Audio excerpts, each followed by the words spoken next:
Those of you joining us here in the boardroom and those joining us virtually, we're glad to have you with us. Please join us for the Pledge of Allegiance.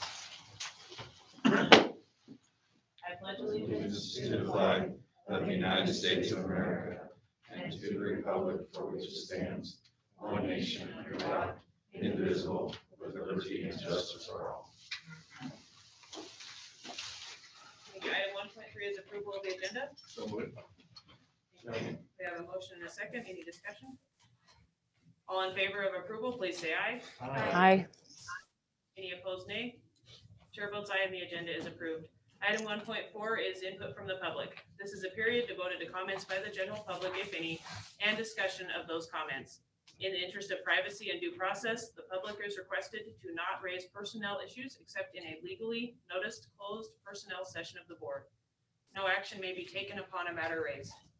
I have one request from Stephanie Alexander. Hi guys. How's everybody doing? Good. So I just come to talk to you guys tonight about, like, we've heard like how the great things that are going on, and I am seeing some great things in my classroom. However, my school is a sinking ship right now. Okay, I work at Flagview, and we have a lot of staff that are being affected and a lot of students. Okay, so I just wanted to kind of raise some concerns on my behalf. I love having my students there. They're making connections. I love seeing them. I'm making my connections with my students, but it is really hard for me to teach when I have students that are excluded at home and I got to focus on my kids in the classroom. It's like I'm being stretched so thin. I don't know when enough is going to be enough. There's days that the rules for the hybrid, they change daily for us. And I know that teachers, we're flexible, but there comes a point where it's enough. Like we come in and like now we're told, okay, now you have Google Meets.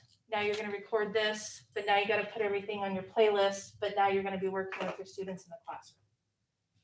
Okay, we can do that. And then it's now, okay, but now you have to make sure that you have these 10 kids that are at home, because we've had a pod that's had 20 students excluded at one time. I mean, and I can't even imagine trying to teach with 20 students at home and the rest of my students in the classroom. So, well, how do you plan for that? So every day we're having to change.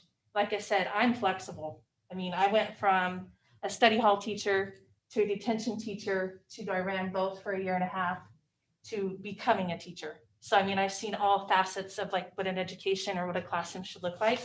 And this is something I've never seen before in my life. Okay, but I'm not going anywhere. I want you guys to know that I am here for my kids. I'm not going anywhere. Okay, the school I teach at, our student population is very close to Adobe, but we are treated like an elementary school. We do not get a day in the middle of the week to be able to plan and adjust. And I really do think that we've had a lot of exclusions and we've had a lot of stuff going on that, even though we would be doing distance with our kids, we could use that time as a staff. Our staff morale right now, I mean, it's not good. I don't know what I would do without my partners down my hall. But if you walk down my hall today, it's a ghost town again because we have teachers excluded again. I had my first evaluation last week. I was a social studies teacher and a science teacher last year. When we went hybrid, I decided to teach all subjects because it was easier for me and my partner just to stay with our homeroom. So I'm now teaching math, ELA, science, social studies as a second year teacher, which I didn't even get to finish my first year teaching. But Book of the Dead was something I taught as a social studies teacher. So I just said, you know what? I'm going to do that from observation, but I'm going to do it with ELA. My administrator was not allowed to be in my room. I had to do it through Google Meets. You know what she missed out on? The connections my kids made when we did the first read in the background knowledge. And then we watched the video and they finally understood what the text was saying. For sixth graders to actually get what the Book of the Dead is saying, and I don't know if you guys have ever read it, the text is so complex. These negative confessions that Ani is making, they're hard to understand. I had kids raising their hand and they were smiling. My administrator found out about it because I had to tell her. I don't think that's fair to me as an educator that my administrator was not able to see that. Because that reflects my teaching and that reflects my students and the relationship I have with my students. So I've established online and now hybrid. So I was a little upset about that. So if you guys have not read the Book of the Dead, I just, just look it up. It's hard to understand. Like, so, but they didn't get to see those connections.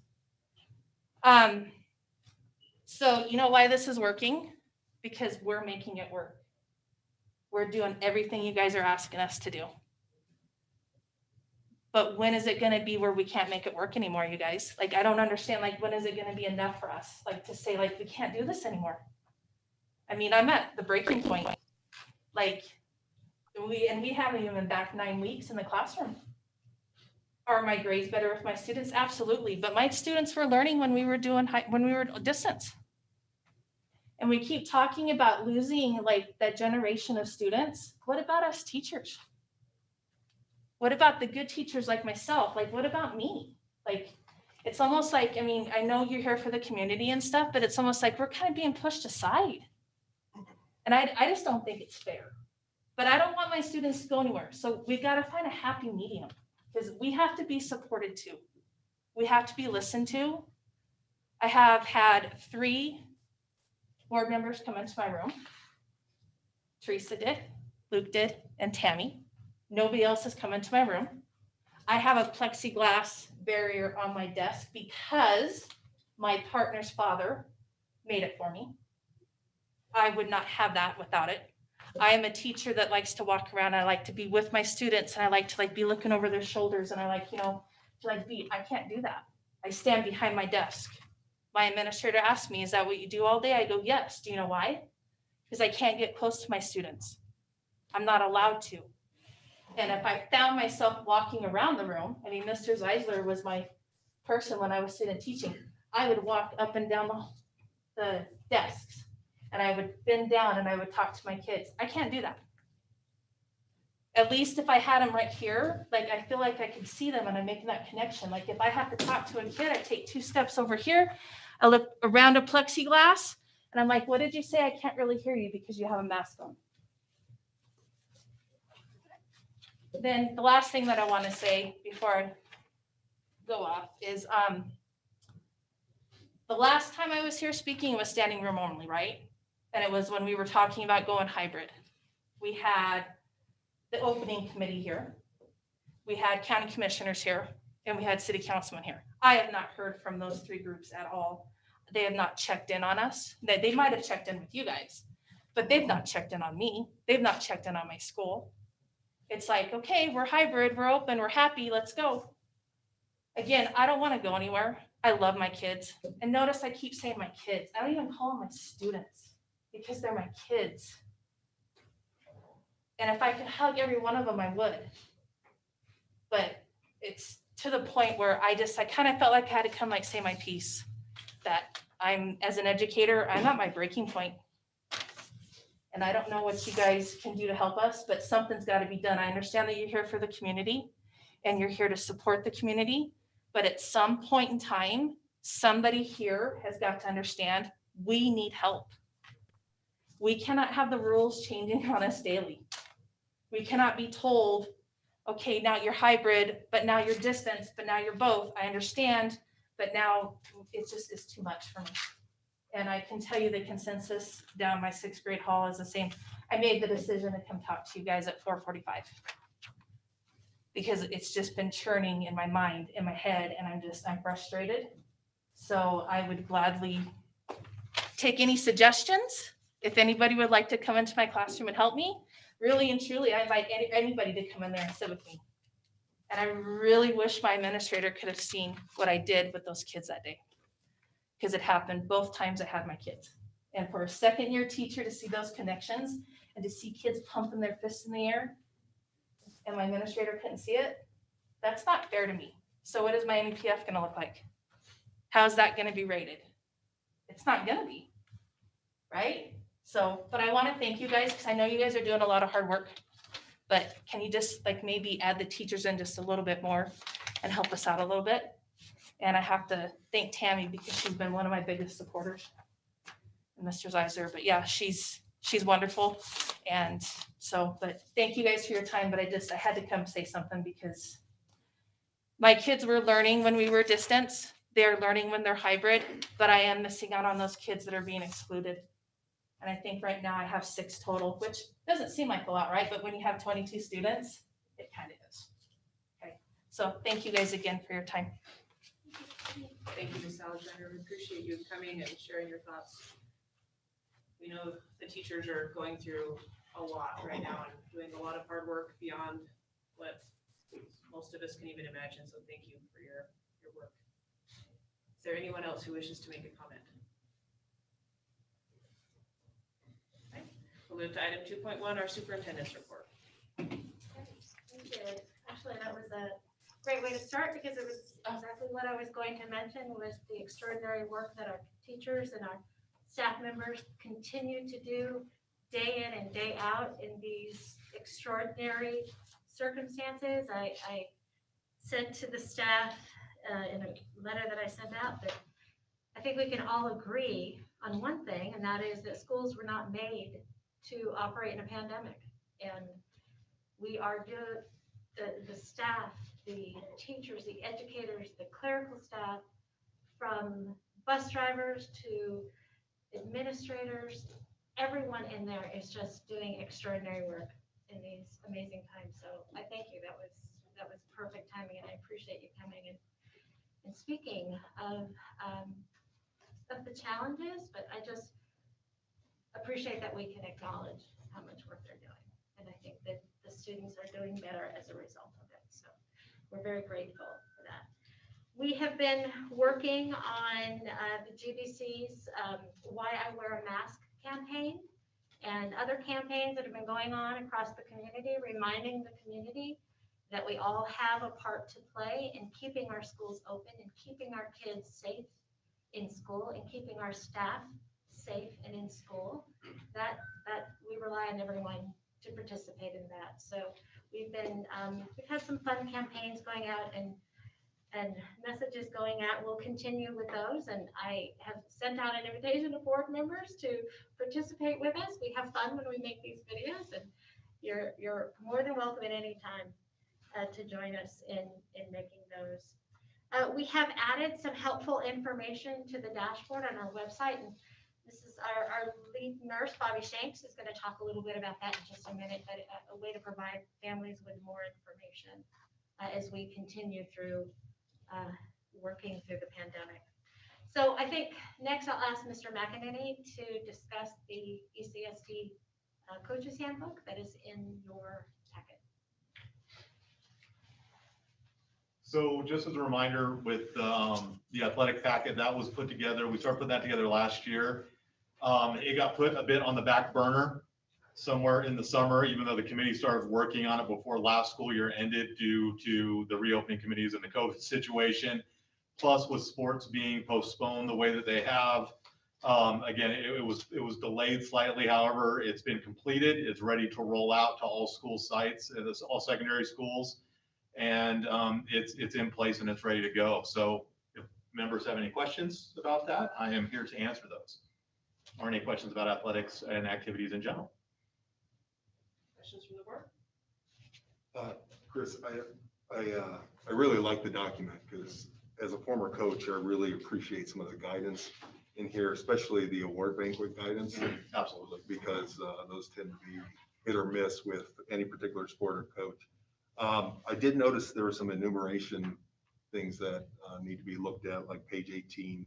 It's just off.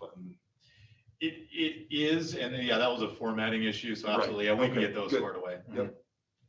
And then the cutting policy section there, I'm assuming handwritten forms or handwritten evaluations of students during tryouts are not going to be allowed. That it has to be an approved form at each site. So as far as the tryout sheets and those goes, now obviously the one that we put in there is an example. Right. Because every sport that actually does cuts, and not every sport does cut. Football doesn't cut, for example. Some of the other ones don't, so it's not universal. Now, the format of that, as long as it's consistent amongst the coach and it's been approved by the site administrator, will be acceptable. In particular, what we want to focus on is a rubric scoring system. Now, what is being scored in that rubric will differ from sport to sport, obviously, But yes, every rubric that a coach uses has to be pre-approved by the principal, who is the individual that's ultimately responsible for not coaching decisions necessarily, but the placement of coaches at the site. So those need to be approved by either the principal, the athletic director, or the athletic administrator, And whoever the that'll be- designee is. That'll be before the actual tryouts, not Oh, something absolutely. that's just made up all of a sudden in a handwritten format to. Correct. Those should be given to players and their parents in the sports pre-season meeting, where expectations for the sport are laid out. And again, that's usually before practice starts. So, and that can be given to the parents and the players, say, this is what you're going to be, if you're in a sport that does cuts, this is what you're going to be evaluated on. So the kids can see it, the parents can see it, and it's out there, and it's very transparent. And the only section that I was hoping that would be in there is maybe some guidelines on fundraising. I don't know if that can be added or at least referred to as far, I know there's policies in there about that, Mhm. but that always seemed to be a contentious issue on campus, was the fundraising aspects where one person starts doing one and I'm like, hey, I've been selling oranges all my life. Yeah, that could be put in there. And again, that would be something that would be determined by the site administration. Some sports fundraise, some don't, so absolutely we can put in there. And usually those are worked out amongst the site level within the school. That can become problematic too, because particularly when you have schools that are close together, really it's only an issue for Elko and Spring Creek, where you don't want to flood the community. So there needs to be some inter-school cooperation as well. It's difficult to target fundraising in just one particular area when we're talking about Elko and Spring Creek altogether. And they've actually, Spring Creek and Elko have done a fairly good job in managing fundraising, whereas not targeting the same businesses. A lot of them do those coupon cards. They've done those for a long time, and not trying to get redundant businesses on those and targeting. So yeah, we encourage that for sure. Any other questions? I have a question, but not for Mac. I would like to know what Mr. Leonhard thinks. We created this coaching handbook because of issues he raised with tryouts. The last time it brought up, you were at the meeting, but you left before we got to it on the agenda. So I'm just wondering, what are your thoughts? No, I went through it and it was great. I appreciate you took a lot of the input. Only thing I would recommend is the intermingling of club sports and high school. You guys encourage them to coach other sports, but I've heard a lot of my kid, if your kid doesn't play on my travel team or my summer league team or whatever it is, they don't play in that sport in high school. And so we can't monitor club sports. They don't have anything to do with the school. They don't have anything to do with the school district. What we can do is ask our coaches who do both. That's why we, particularly for teams that have cuts, that's why we do this. If a kid isn't going to make your team, you better have a reason why, absolutely. And the other thing I point out too is that this is not necessarily a new document. This procedures manual has been in place for years. What we've simply done is updated it. And it was a 103-page document. The committee that we put together knocked it down to 54 because it was just unwieldy. And quite frankly, I don't believe coaches were reading it. So knocking it down that page, and now the one page that we added at the very end was an acknowledgement that the coach has received it and has read it and knows what's in it, which will be turned into the site athletic administrator. So that way when a coach or someone comes in and says, well, I didn't know about that, we can say, yeah, you did. So no more of that. And I want to thank the committee who put that together. It wasn't me alone. It was a group effort of coaches, of athletic administrators and athletic directors. They all did a great job. So. I just had one comment under the academic eligibility. Mhm. There's just a little discrepancy, just in the wording on page 9. In one section it says and the other it says or. And I just think maybe just they both need to, both need to say and. Like this one, grades for students eligible under 1A are checked every 3 weeks. A student who receives a failing grade in a course or does not have a 2.0 GPA. It goes on, but in section 1 it says and, they need to have they can't receive a failing grade in a course and they have to have a 2.0. So I was just thinking, can we shore up that language so they both say and? Absolutely. So one of those is semester and one of those is in season. So that's why there's a discrepancy. It's two different grade. It's not two different eligibility policies, but it's at two different times in the year. So that's why that's in there. And that eligibility is taken directly from the NIA. Okay, so that's their wording. That's their wording. Okay. And we have to meet the minimum requirements of that. There's nothing that prevents a coach and a site from having higher academic standards than that.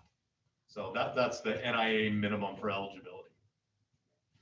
So, I mean, would it be, is there ever a time where a student is on a team and then suddenly, the semester ends and boom, they are no longer eligible because they don't meet that? Yes, in winter sports.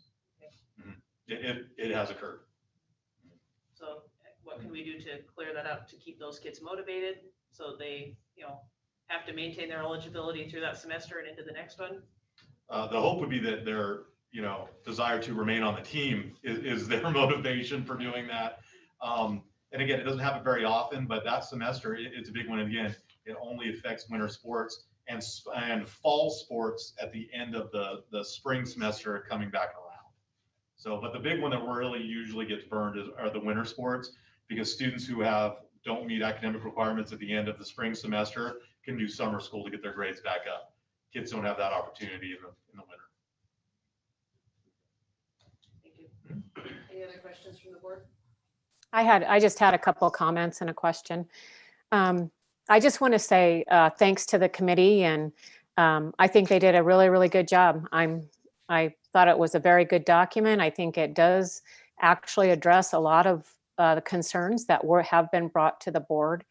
I did want to ask Mr. McEnany just one question, and I'm assuming that this is the case, but just to clarify, would the administrator of the school where the coach is being employed then be the one who is going to oversee those coaches and make sure that they are indeed filling out those tryout forms and that sort of thing? Is that how that would work?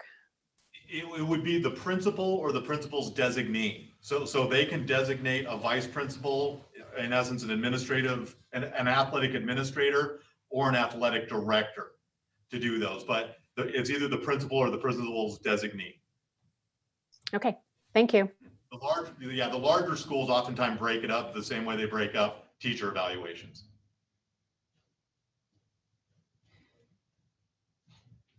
Okay, any other questions from the board?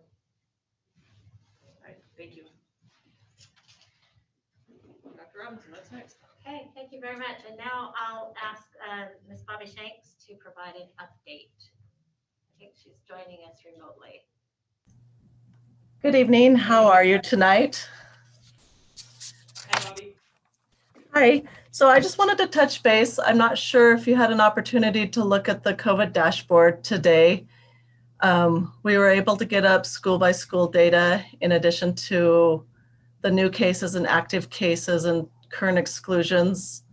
Those are current as of last Friday. And then our plan is to update this every Friday.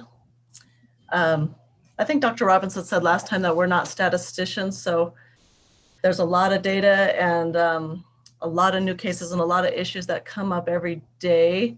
So it takes us a while to get through, I guess, to crunch all of these numbers. There are a great deal of exclusions. I agree with Ms. Alexander. And I think I don't know how to say it better, but we're in a pandemic and I think it's crazy for everybody. If you look at the Nevada Health Response website and some of the stats for Nevada, Nevada's test positivity rate is somewhere around 21%. And Elko County's is at 30.9% positivity rate for our county. And I believe that's probably why not only Miss Alexander's school, but many of the schools are seeing lots of students excluded, and it's obviously impacting our staff. It's a community transmission is really large right now. And I think that's what we're seeing. Our schools are clearly a big part of our community and integrated everywhere. So I don't think there's any way for us to avoid having large numbers of exclusion. And I totally understand. I would love to get back to what I considered regular school nursing and an occasional communicable disease throughout the year. we as well have done nothing but COVID for the most part, and trying to integrate everything else in. So I agree, it is a difficult time. On that note, just last week, CDC updated quarantine guidance for close contacts. I've gotten lots of emails and lots of phone calls. Note that, and I think we see in the press and the literature, just that headline, updated quarantine guidelines, but it's only for close contacts who are not having symptoms. So the school district is in the process of reviewing all of this information as it relates to current procedures. And then we're also working with 2 state epidemiologists who are working with rural, I think they're just working with Elko County and White Pine County, but I could be wrong on that because they're pretty busy as well, but they're providing guidance on a case-by-case basis. And then I know Nevada Department of Education and the Department of Health are also reviewing this information as it relates to schools and students specifically. So I think everybody's rules change on a regular basis. Just when we get a handle on them, something changes. Let's see. Do you have questions on any of that information? Bobby, I just have a quick question, Bobby. We actually have a county commissioner here who is the school board liaison. Is there anything our county or city leadership could do to help us get that community spread down, like stronger messaging, maybe encouraging the public to follow guidelines? Well, I think that's part of that. I have to put Commissioner Carr on the spot because he came. That's awesome. He is my favorite commissioner, just so everyone knows. He's my favorite.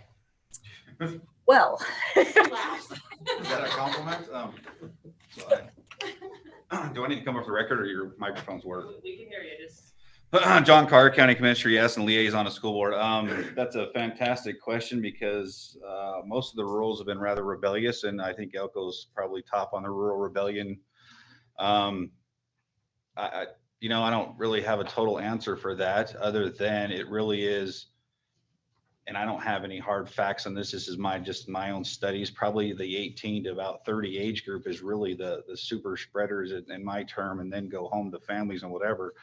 So it's, in my opinion, more the nightlife. And I don't know if anybody wants to touch the nightlife, whether it's at the late night bars or whether it's at the late night somebody's house.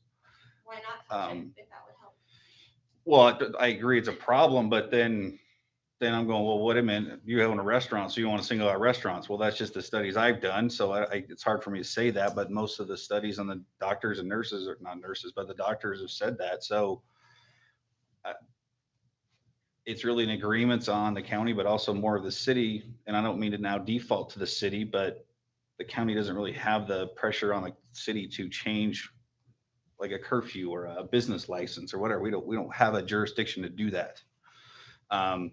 But the jurisdictions, even in the county, we don't have business licenses from the county to even jurisdict that either. So, but that's not also now making excuses. It's all we as a community got to get on board and decide where it's at and something to do about it.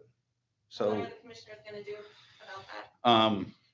Well, I mean, I've been waiting and waiting for messaging, waiting and asking, not just you, but. no, that's a fair statement, and it's a kind of a difficult one of what is our goal and what are we putting out as leaders to say what to do.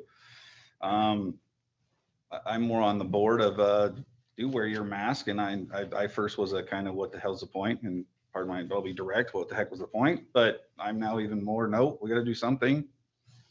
Wear your mask, cut my restaurant down to 25%, follow the guidelines. Is it going to cure it? No, but at least help slow it so our hospital's not at 26 cases. And if we were to have a tragic accident like that bus and the tractor trailer 3-4 years ago or whatever it was, we'd be really, really in trouble as a community right now if something like that happened. So I hope people do take it more seriously, and that's all we can do at the moment. But we're having those discussions all the time because it's sure not getting any better. I'm proud of you guys for opening the elementaries and what you're doing, but you're also right. The community's got to get on board. Dr. Berg said that when she came and visited.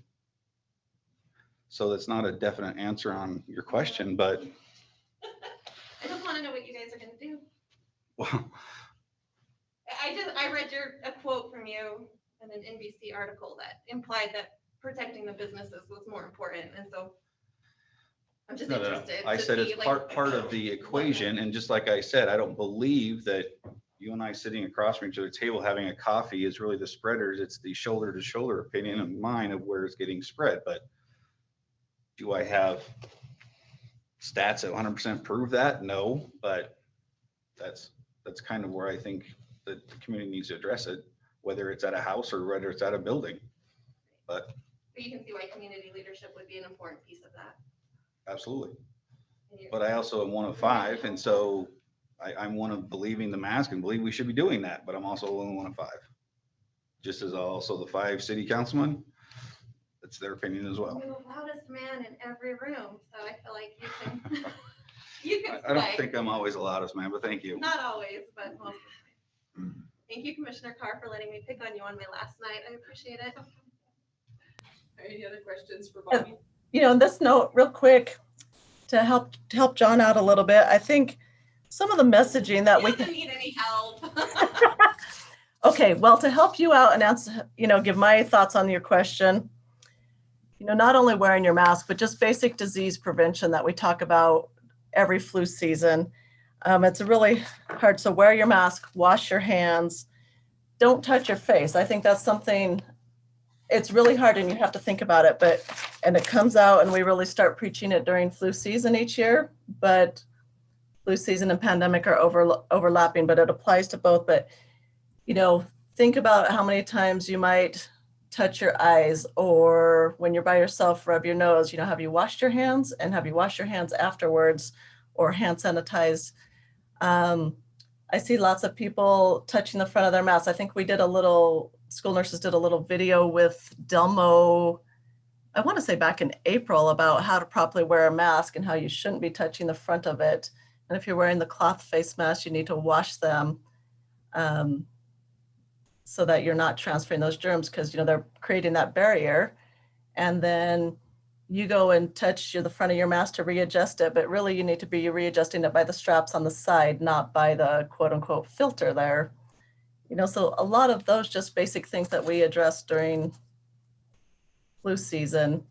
You really have to train yourself. It's hard not to touch your face, but if you do, you need clean hands.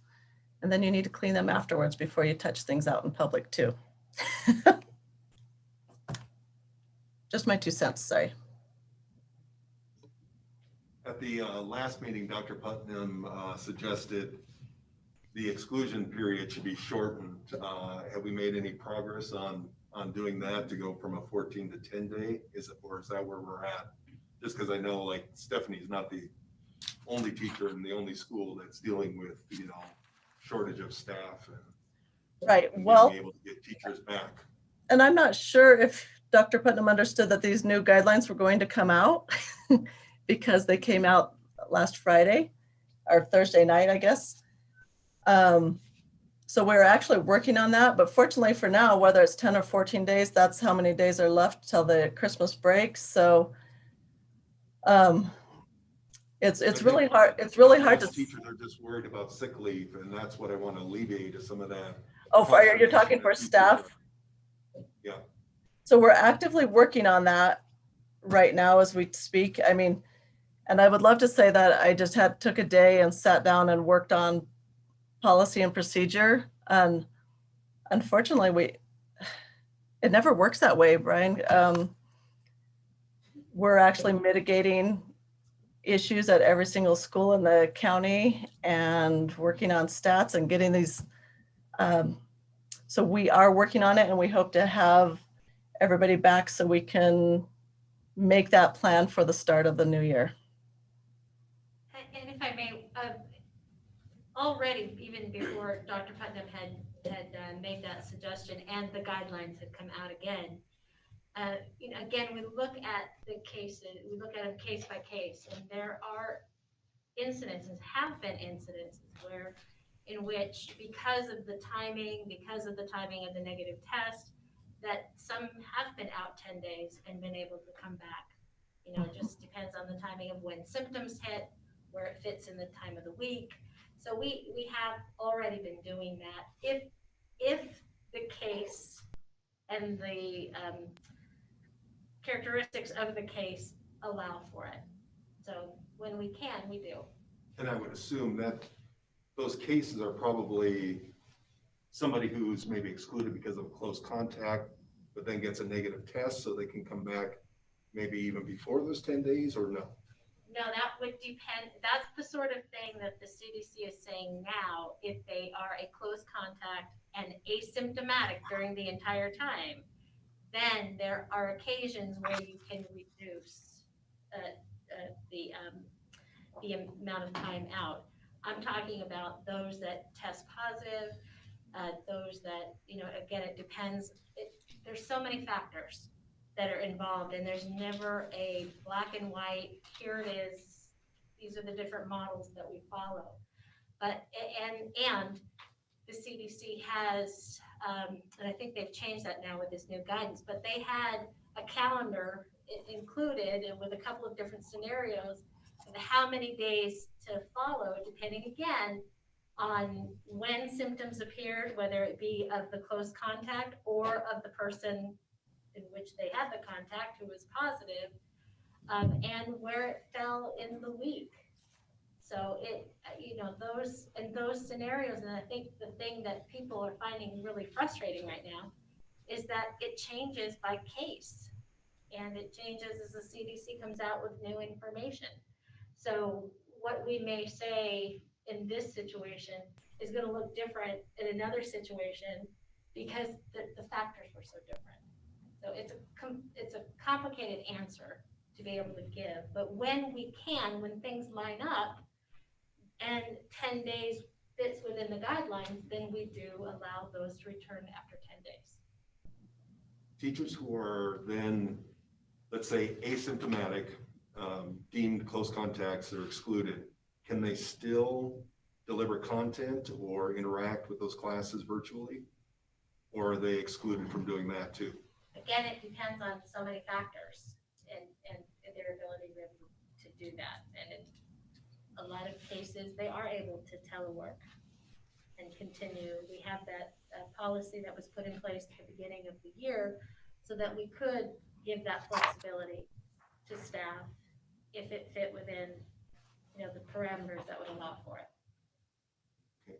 And then my last thing concerning that, is there, once again, I'll say the T word, is there a threshold at a school, a certain percentage of staff where we can't cover the number of students at that staff that we're going by to say school shut down? Every school has a different configuration and amount of staff that's needed in order to be able to continue with the operations of the school. And so we have those listed out. We know how many a school would be able to not have in place before it would become inoperable. And we keep track of those every day. And we've got a great system. Mr. Walls is keeping up, and we have a reporting time that principals speak to Mr. Walls, and keeping track of that. So I will say, yes, there is, and it varies by school.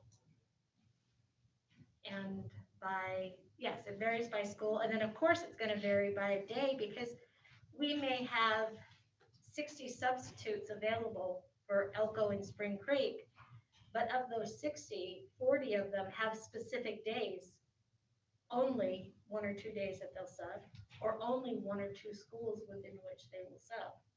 So it's a puzzle to put it together, and it limits our ability to be able to cover some absences.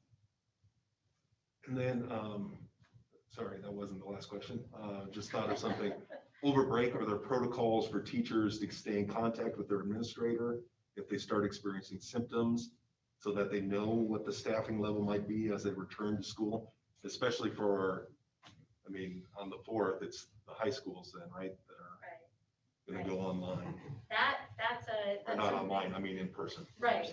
That's something that we ask staff to do continually, is to keep their principal, and the nursing team has been working incredibly hard keeping track And so at any time, whether it be over the weekend, over a break, at any point, if they are experiencing symptoms, they're not feeling well, we ask that they contact their supervisor. So there is, I mean, going back to the mask thing, there is the possibility that some schools may not be open, including the high schools, if the community doesn't wake up and start saying, hey, let's wear a mask in stores. Without question. Okay. So I have a few questions. Bobby, I'll start with the easy one. On your new dashboard, when you have the case per school, active cases, is that student and teacher, well, student and staff, or just students? On the bottom part, school by school, is that what you're asking? Huh? It is students and staff. Okay. So my second question comes from a conversation I had with a teacher. Who's setting the guidelines per nurse per school? Because you're saying that each school is different, obviously, because of the layouts and the staff and the population.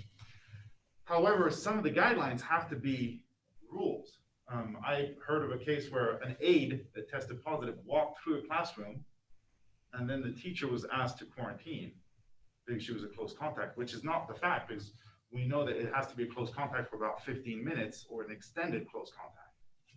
So for example, technically, if I was positive tonight, the deputies over there aren't close contacts. So who's overseeing that the nurses aren't individually excluding people too strictly? Our Would be my nur- question. Yeah, our nurses are acting as our contact tracing Mhm. team. I mean, most districts rely on bigger entities, health departments to be their contact tracing, and we have an exceptional team that's doing it in-house. I don't want to speak to that particular example because there's so many other pieces and other factors we would need to know, why. But who makes the final decision? And I'm kind of marrying on Brian's concern here. We want to be safe, Right. but we don't want to exclude people without. I can answer that too for you. Okay. So basically, there's an administrator guideline, and say you're a first grade teacher and you become positive. So, and you first showed symptoms on Friday when you worked. We would ask you, as the person who's positive, who were you within 6 feet of for 15 minutes or more? And it's also cumulative. So keep in mind that means, were you next to someone for, that adds up to 50, within 6 feet, that adds up to 15 minutes or more. So it's you who tells us who you were a close contact with. Now, we've had some situations where I think I was, but I didn't keep, it is hard to add up throughout a school day. Was I around that person for cumulative for 15 minutes within 6 feet? So it does get difficult. And so when we're looking in a classroom too, that's why we really want your cohorts and we want your seating charts. And I know it's tough. Like I said, I hopefully we'll get out of this pandemic and it won't have to be so stringent, but we need to know, did you stick to the seating chart? So if you have really good classroom management, and I get it, that's a deep point, but did your kids sit in their seating assigned spots, and were you able to maintain that distance from your students? And then that also goes into, for the particular schools who have breakfast or have lunch, were you able to follow those protocols? If you can't be certain of who your close contacts are, the state epidemiologists are going to instruct us to exclude the entire class, because you can't tell us for certain that these people are not close contacts. Okay. No, I understand the concept. I just want to make sure that we're not excluding people to be overly cautious, and they don't necessarily need to be excluded several times. Correct. throughout the year. That's my only concern. Yeah, so, we're not following people around, and we don't have tracing systems, GPS systems on them to see where they are and if they were in close contact. So the administrator and or the nurse usually work together to interview the person who's positive, and you need to tell us who you were in close contact with. And we can only go with so much information. I know of a case in Australia where, for example, a worker didn't want to get in trouble, so he lied, and almost 1.6 million people got quarantined and the whole town got shut down because they lied, transferred the food. So no, it's a juggle. I'm not questioning or being negative on your work at all. Don't worry about that. I'm just trying to see how we could do it so that it's more streamlined and yeah, it's the same as the state. I mean, you know, if the state contact tracers call you as the first grade teacher, they're going to ask you the same questions. Who were you around? It'd be basically a violation of your privacy to go around and ask everybody else, hey, were you around Mr. Smith during his first grade class? You know, you can't really do that. You have to ask the person, who were you around? If you're not honest with us, I mean, I got nothing. That's all we can go with. Well, and I think anytime you're working with children, it's better to be overly cautious than under cautious. To a certain degree, I you want to mean, be cautious, but yeah, but I mean, in light of this, you don't want to shut down the school because I don't think anybody's taking it so extreme that it's gonna, I don't think we're being overly cautious in that regard, but just in terms of safety of children in general, we tend to be stricter. So yeah, I can get away with things at the county, even though we have the same rules. I can get away with stuff at the county that I probably couldn't get away with at a school, but that's appropriate because there's children there. Whereas in my job, it's all adults. So I kind of think that's the balance that they're walking is, you know, it's not that it's over caution, it's adhering to the guidelines, whereas everyone else has been kind of lax about it. I mean, you can come to my office, yeah, I'll have to disagree and agree on that one, but I'd kind of like to finish my last point, and I'll come to the county commissioners. I think we need to, as much as a community, we need to buy into it, but we have to stop pushing the blame. It's like, well, the commissioner's not telling us what to do, the city's not telling us what to do, because most of the year we don't want to be told what to do. And the problem that we saw back in April, if you put the hammer down, nobody does it anymore. It's almost like now we've asked, everybody's aware of what the debate on the mask is over. And if right, and we lost. Yeah. So we need to wear the mask. And I'm not saying commissioners should come shut down businesses. I'm saying as a community, it would help to message. Message is different than. And I know that, for example, what Dr. Robinson pointed out several meetings ago is, I don't foresee a school becoming a epicenter. No. It's the schools are outside of control. It's what we lose control. It's the Thanksgiving dinners. It's the Christmas parties. It's going to be, we need to step into this season soon. Otherwise in January, we will be shutting down everything. So unless the community just becomes a little more mature and just takes it seriously, we're not going to be able to do anything. And I think looking always at who's responsible for it, nobody's responsible. We just need to be adults and do what's best for our community. I think I don't disagree with you. In that regard, anyway. No, I don't disagree with you. Yeah, that was all I had. Sorry. No, thank you. All right. Anything else, Dr. Robinson? I have one more thing.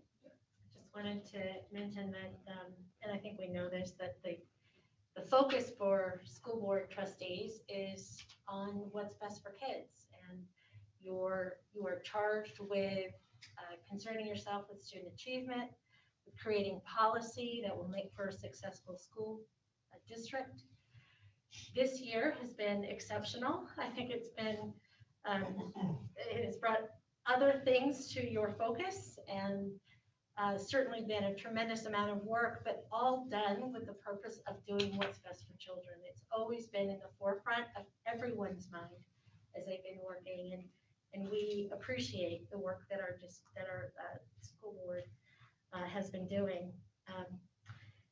A great school board member always sets aside those personal agendas, those things that they really, those aspirations that they have personally for a school district, and they keep their focus on the children. And we have seen that every school board meeting with Tammy Dickinson. So I just want to, on behalf of the school district, I want to thank you, Tammy, for the hard work and the commitment and dedication to our children, to our families, to the school district that you have given continually. And your commitment is obvious and it's greatly appreciated. We have a couple of things for you that I'm going to put around you. No. Okay, and here's where I cry, guys, sorry. That's why the tissues are there. The tissues are here. I'm gonna cry. On behalf of the district, we have a beautiful glass plaque here that was made in our high school. And then, of course, Thank you. You guys are so sweet. I should say something, right? I have loved every second that I have sat in this seat. I actually had to sit in my seat when I came back. I started this journey 4 years ago with some of you.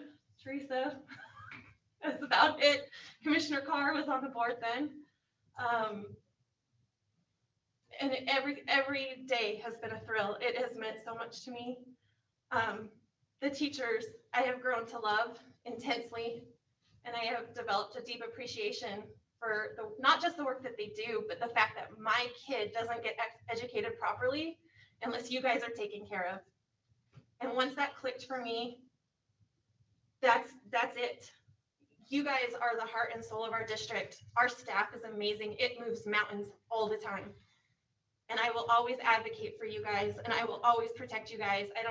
I don't care if it kicks me off a board. My kid is better because you are her teacher. And I can say that about almost every teacher in this district. Are there bad apples? Yes, in every organization there is. But by and large, everyone is doing their damnedest every single day to give our kids what they need. And to get to sit here and bear witness to that was just a huge honor. And I'm not going anywhere, guys. Sorry. I'll be right here. And I'll be at commissioner meetings probably advocating for our district because I love it and my kids are in it and I'm not going anywhere. Sorry, Robert. For all of you that hate my annoying laugh, I just did it. You're going to still hear it. Sorry. So, but thank you guys.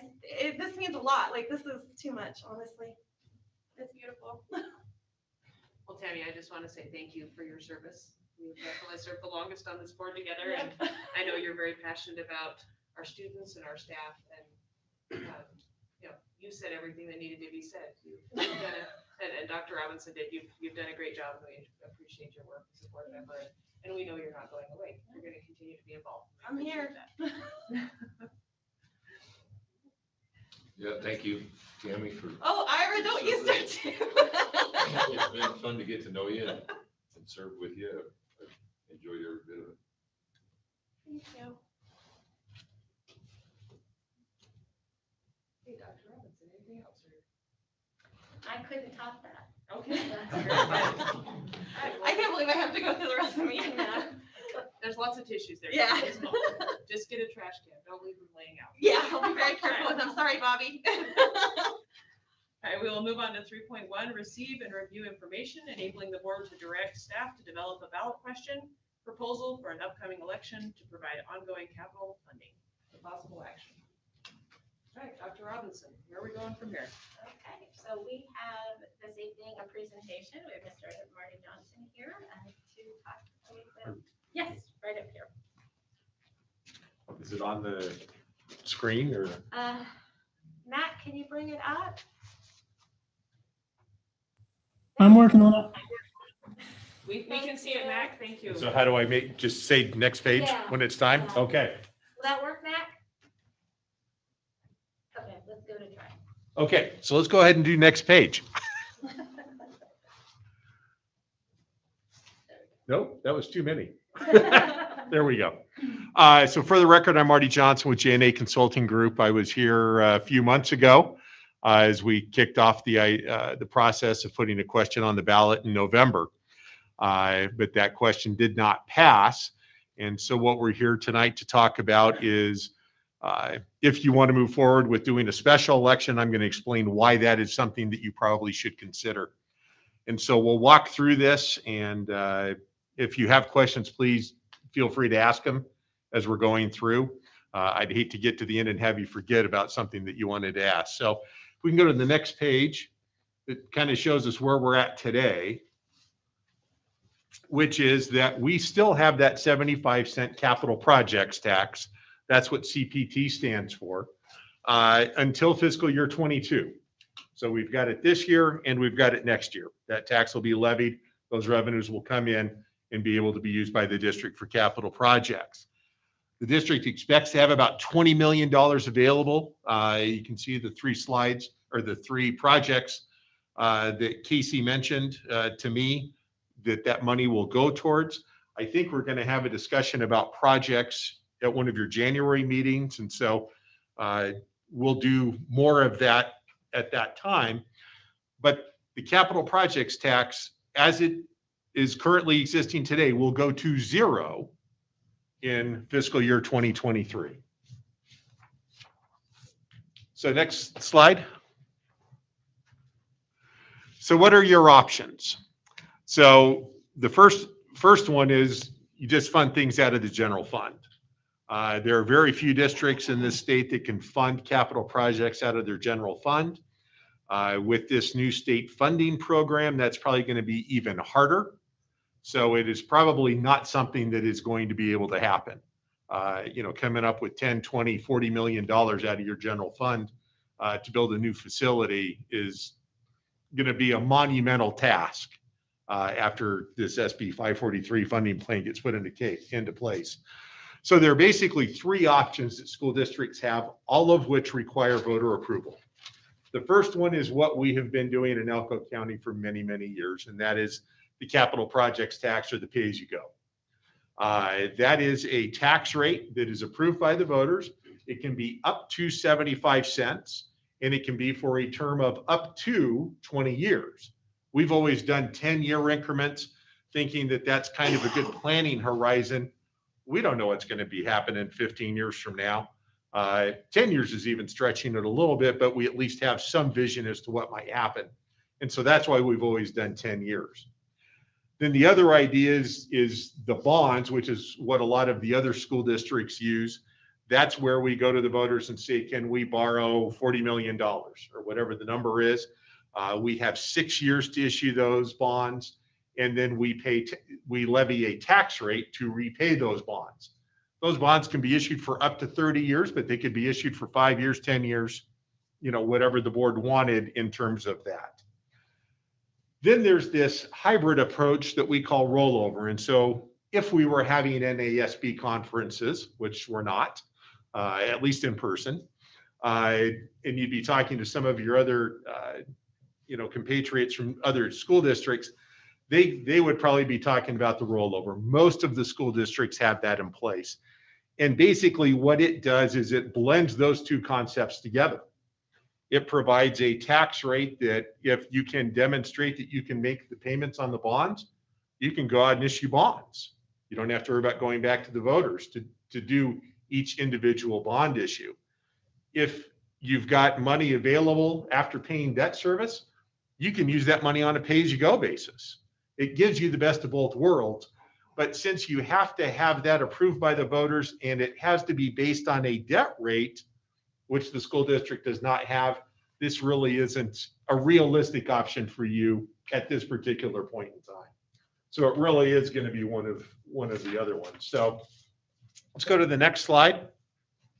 Marty, can I interrupt you? Absolutely. So one of the great benefits of the capital projects tax or pay-as-you-go versus the bond issuance is that when if you have bonds, then you pay interest, right? Mhm. Whereas with pay-as-you-go, which is what Elko County has used for decades, Yes. every penny that comes from the taxpayers goes directly to projects. There's Mhm. no money going to interest. Right. And I think that's important for people to understand is, all of those tax dollars that we come back to the voters and ask every 10 years for them to, oversee what's going on, look at the projects that have been done. Every penny goes to projects. None of it goes to interest.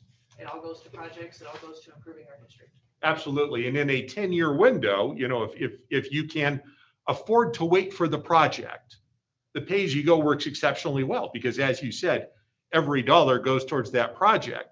The bonds get you money now so you can build a project.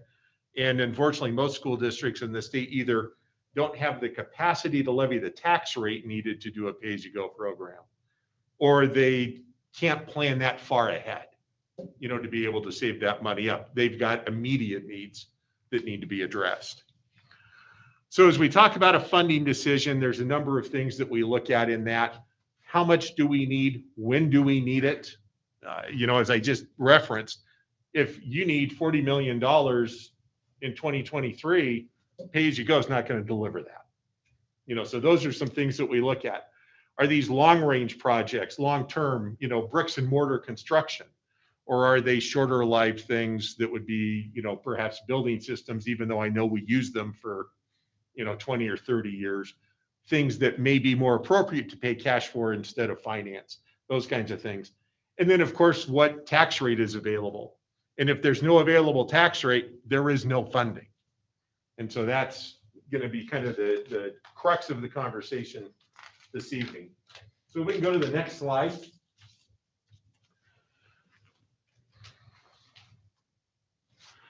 So unfortunately for you folks, I'm going to tell you more about property taxes in Nevada than you probably would ever care to know. But it's important for you to have this understanding as we go forward and talk about this decision. School districts are very unique. Your operating rate of 75 cents is set by the legislature. I mean, you couldn't levy a different rate if you wanted to. So that 75 cents instead is set in stone. The other tax rate that you levy, you can only levy with voter approval. So whatever else we do has to go to the voters. So this is out of what we call the Red Book. And that's because back when the Department of Taxation physically printed these books, it had a red cover on it. But it is the book that has all of the information about tax rates in the state of Nevada. And so this is the sheet for Elko County. And so what this shows is that in the current fiscal year, these are the various entities and the tax rates that are levied. And recognizing that Elko County is the giant, biggest boundaried area here, that is the tax rate for the unincorporated parts of the county. So for example, Carlin, which is highlighted, and I'll explain why in a minute, the city of Carlin levies almost $1.15. Then the county's rate of 84 cents, the school district's combined rate operations and pay-as-you-go rate of $1.50. The state levies 17 cents that strictly goes towards repaying state bonds. That brings us to a total of $3.65. And that is more than the $3.64 limit that we have on property taxes in Nevada. But many years ago, there was a question put on the ballot by the state for 2 cents. And that rate is exempt from the cap. So even though we'll talk about a statutory cap of 364, in essence, it's 366 because of those 2 cents. And so you can see right now, Carlin and West Wendover, the two entities where the tax rate is at its maximum with your 75-cent pay-as-you-go rate in play. So governments that overlap in those areas cannot increase their tax rate. So now if you go to the next slide, we're going to talk about what makes up these tax rates. And so there are a number of tax rates that get added up for each individual entity. And so this shows all of them. We're going to talk about each one of them or each of these categories in a little bit of detail. So if you go to the next slide. So this one is what we refer to as the operating rate or the general fund rate. Local governments, excluding school districts, because as I said, yours just gets set at 75 cents, have a formula that dictates what their maximum allowed operating rate is. And it's a very complicated formula, but at the end of the day, basically what it says is that that tax rate will allow them to generate approximately 6% more revenue than they had last year, plus whatever new construction comes onto the tax rolls. And this, of course, excludes all of the abatement provisions that were put into place in 2005. The result of that is that unless the assessed value is growing by more than 6%, the maximum allowed, not the tax rate levied, the allowed rate continues to increase. Okay? And the formula basically says that if the calculation results in a lower tax rate, you still get last year's tax rate. So the tax rate the allowed tax rate won't go down. Then as part of the budgeting process that local governments go through every spring, these entities decide how much of that tax rate they want to levy. And as long as all of the overlapping rates don't exceed 366, everybody's fine. And so you can see here, the county has, an allowed rate of 286. They're levying 66 cents in this category. Carlin, assuming there wasn't a cap, could levy $10.73, but it's only $1.14. What that means is that if your 75-cent rate goes away, these entities have the ability to go in and do that and take all or some of that rate. I don't know if they will or they won't. That's up to those individual governments in terms of what they need, but that potential exists for that to happen. Let's go to the next slide. So the next piece of the tax rate are voter approved overrides. And so this is where the district's capital projects tax comes into place that expires at the end of 2022, fiscal year 22. And then also there is a rate levied by the county subject to voter approval. The voters approved it, that is used for the senior center that does not have an expiration. And so again, there's a maximum allowed rate that the voters approved, and then there's the rate that actually gets levied by the local government. 99.99% of the time, they levy the rate that the voters approved and don't levy something less than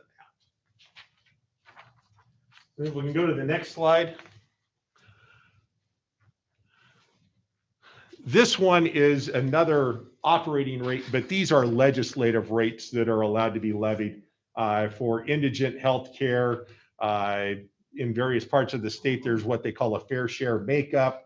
There's other legislative type projects and funding mechanisms that are included in this.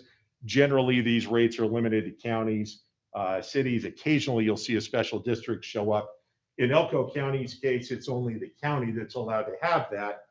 And so again, the legislative allowed rate is 18 cents. The county only takes 15 of that.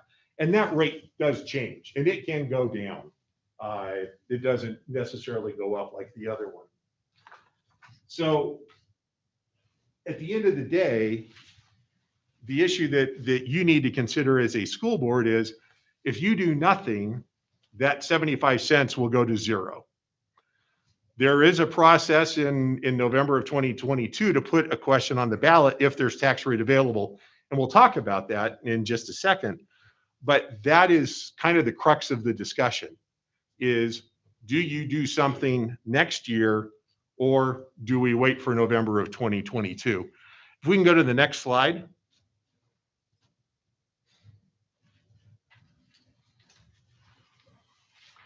This is the one that it gets very confusing, is if the tax rate comes off. So I guess let me walk you through a timeline. If we wait for November of 2022, that is fiscal year 2023, your capital projects tax rate will be zero at that point. Let's say that the 75 cents is still available, within the tax rate. And we want to put that 75-cent question on the ballot in November of 2022. A tax increase doesn't generate any additional money or would generate very little money because of the 3% and 8% abatement caps that the legislature put on 15 years ago. If a homeowner's assessed value goes up 3%, then that's all the tax rate or their tax bill can go up. And so because your tax rate would have dropped, we're now increasing from a lower level. That 75 cents doesn't generate any additional money unless you specifically state in that question that that tax rate is exempt from abatement.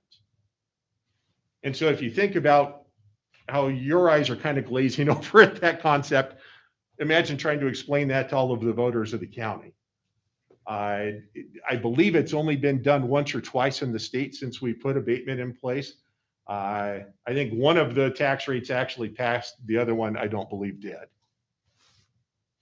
So that is something that you really do need to give some thought to in terms of the timing, is how that abatement comes into play. Also, we've already talked about the second major bullet on that page. the third one is this concept of an affected entity. And this was added to the statutes, it was shortly after the abatement discussion, so it's probably a little over 10 years ago. What it means, and if you'll turn to the next slide for me, what it means is that if you are proposing a tax increase, so again, this would apply in November of 2022, and that tax increase is going to prohibit some local government from levying their fully allowed maximum operating rate. So think back to that slide where we talked about Carlin. I'm not trying to pick on Carlin, but having $10 available in the tax rate. If you're going to keep them from being able to access their full tax rate under the 364 cap, you have to go and ask them if they are okay with you actually doing this. And basically doing a question that takes some of the tax rate from their ability to levy it in the future. Now, just because they say no doesn't kill it, but then what it does is it puts it in the Debt Management Commission's power to decide what's going to happen. And we'll talk about the Debt Management Commission in a little bit. But almost every local government in Elko County is going to be considered an affected entity, just based on where the overlapping tax rates are right now and the amount of authorized but unlevied tax rate there is. So let's go to the next slide. So your options in terms of an election. It used to be you could just have a special election anytime you wanted to. You did have to pay the cost of it. So if it's a special election, the school district has to pay the cost of that election. But now we are only allowed to do it in June of the odd numbered years. We can always go on the general in November of the even numbered years, but you're allowed to go in June of the odd numbered years, or if we deem it, or if you as a board deem it an emergency, then it can be done, theoretically at any time. There are steps that we have to go through to be able to put a question on the ballot. They're basically the same ones that we just went through, but those are your options essentially if you want to pursue another ballot question before that November 22 date.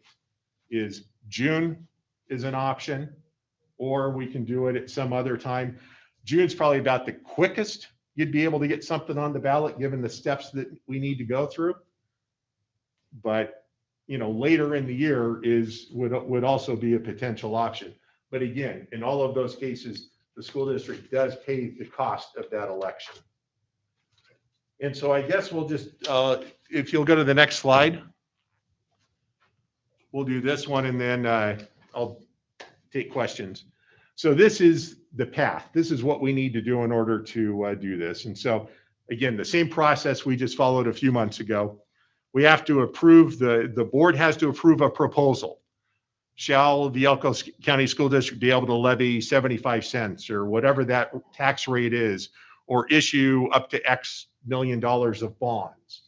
You have to come up with the proposal on what the estimated tax rate impact is and request the Debt Management Commission to approve that proposal. We then go to the Debt Management Commission to get their approval. Then that comes back to this board to adopt the election question, which has some of the sample ballot information in it. The arguments for and against are written by the committees that are appointed by the county commission. And so once you approve that question, that then goes to the county clerk, and then they of course have the election after that. The timing for the June election is actually on the next slide. If you could go to that. Oops, yeah, there we go. And the one step that I've got for the board approving the election question, we would have time to do that on March 9th. It would not have to be February 23rd. And the Debt Management Commission statutorily is required to meet in February. That is something that they are mandated to do. So we know that there would be a meeting of the Debt Management Commission in February, whether you were doing something or not. But that would be the process that we would go through in terms of that. The last slide just talks about what the Debt Management Commission looks like, but we've kind of talked about that before. If you want, we can review it. Otherwise, I think I'll just stop here and see if you guys have questions.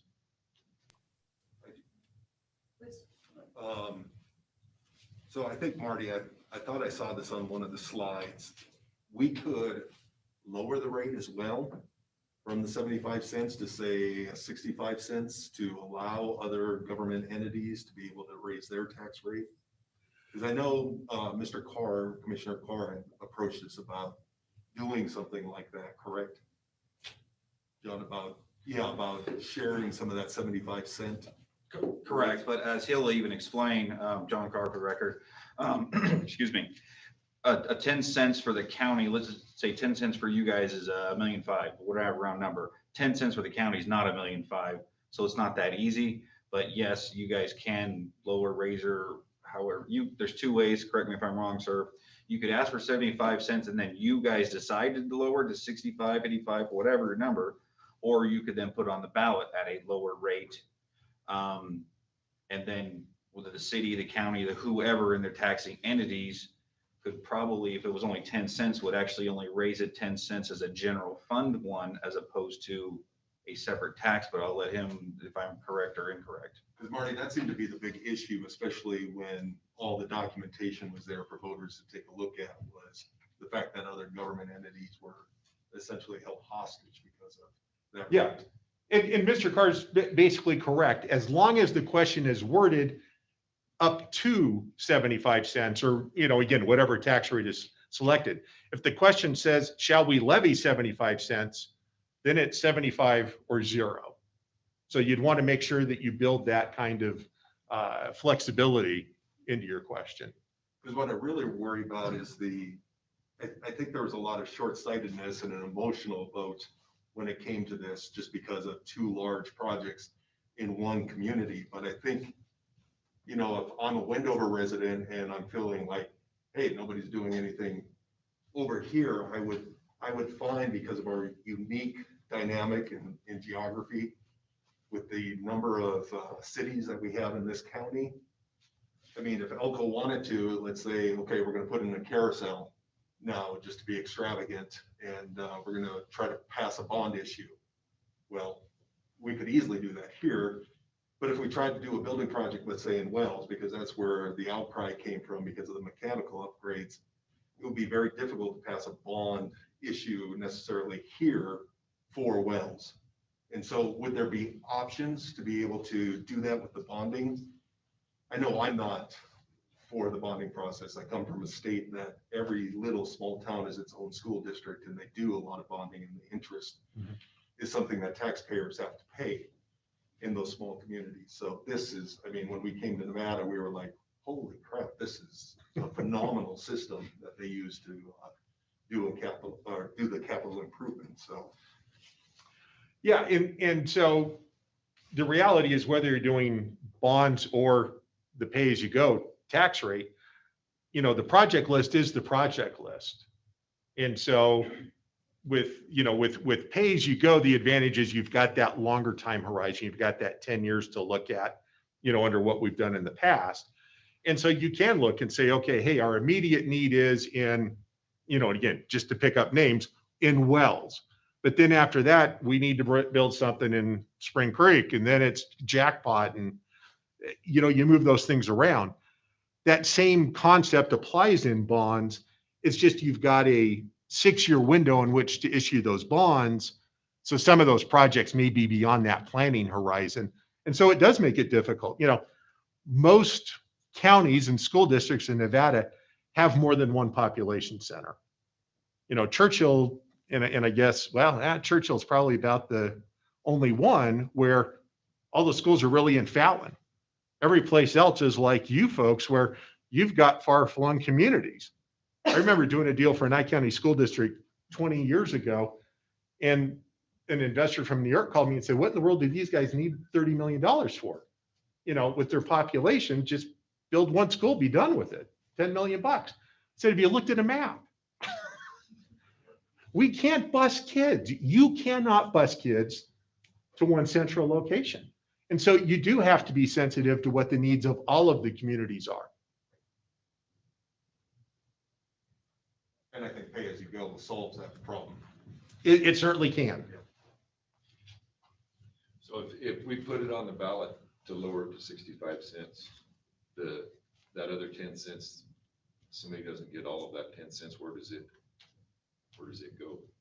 If, like John said, the county wouldn't get that other 10 cents because of the 3%. Am I understanding that right? So we're going to separate the tax rate from the tax revenue for a second.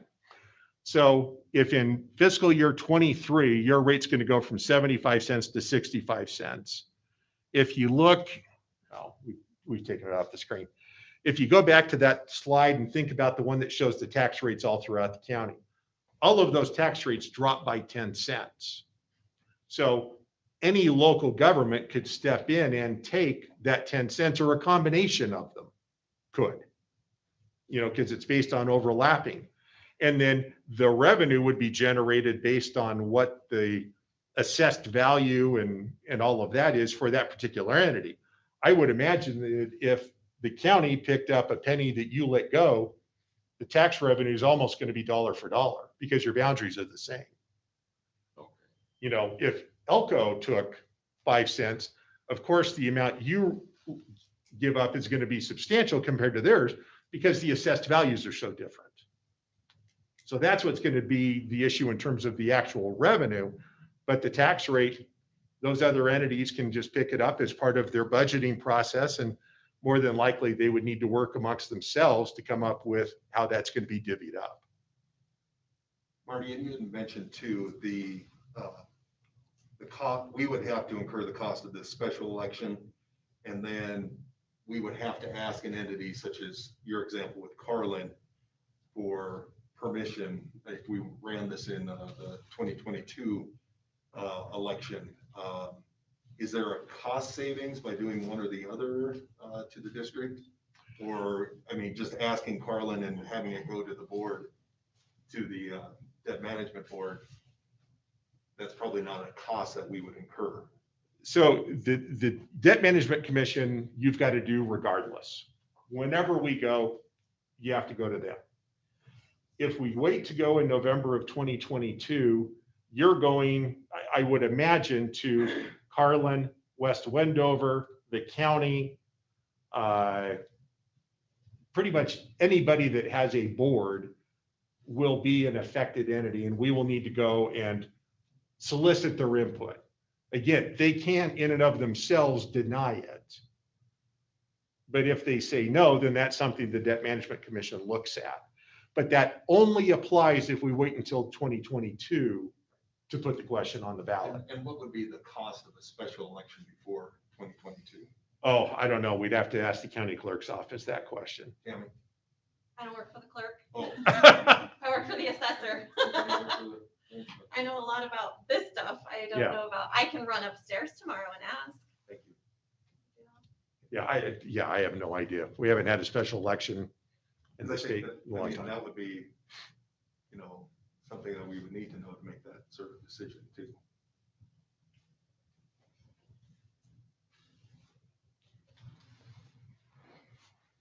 Other questions from the board?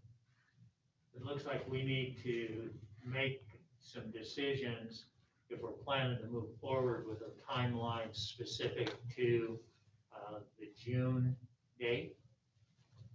Is that correct? Yes, if you want to proceed, then I believe what we should be doing is having Casey look at the projects and develop the project list. Then that would generate the discussion of what tax rate is necessary. And again, it's going to be partly based on how much do those project costs and when do we need them? If those are things we need in 3 years, then that's going to be a different issue than if we need some of those in 5 or 6 years, the big ticket items. But that conversation could be had in January, and we can then adopt the proposal, go to the Debt Management Commission in February, and then be on the ballot in June.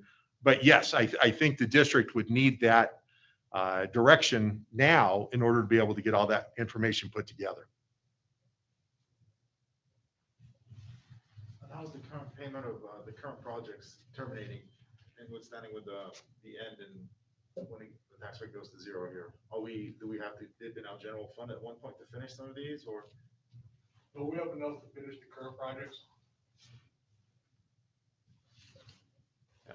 So I think Casey, to add on to that, we have enough to finish the current projects, but we have an extensive list of other projects that Not have the funding. wouldn't have funding at all if this went to zero.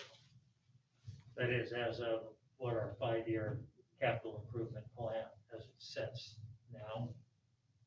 I believe it's what we have on our capital improvement plan. The 5-year plan as it stands right now. We do not have enough to do that. We can't go past Right. 22. Well, I would say if there's one thing I've learned during this pandemic, Elko County is passionate about education. They're passionate about having their kids in school, passionate about having programs for our students. And I'm looking at pay-as-you-go, knowing that none of that money goes to interest. It goes directly to building, construction, maintenance, improvements. I really feel like this is something we should move forward with sooner rather than later, to take care of the students in our county and make sure that we have facilities for their needs. Our county, as we grow and things improve here, we need to have great facilities that are built long-term, that are gonna take care of our kids. Right now, if we had larger facilities, we could have more kids in school right now, even during the pandemic.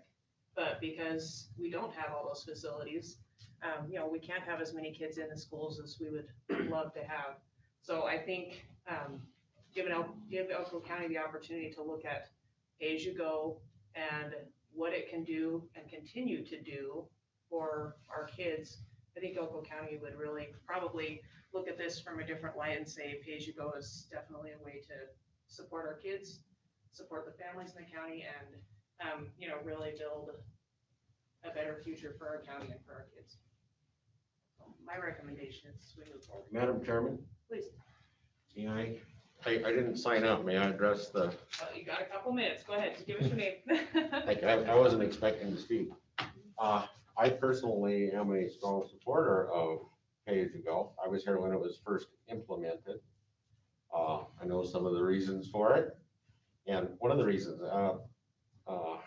has to do with the interest. And at the time it was implemented, interest was in a very different place than it is now. And so you have a bit of a hard time selling to people this question of interest when bond interest rates are now so low.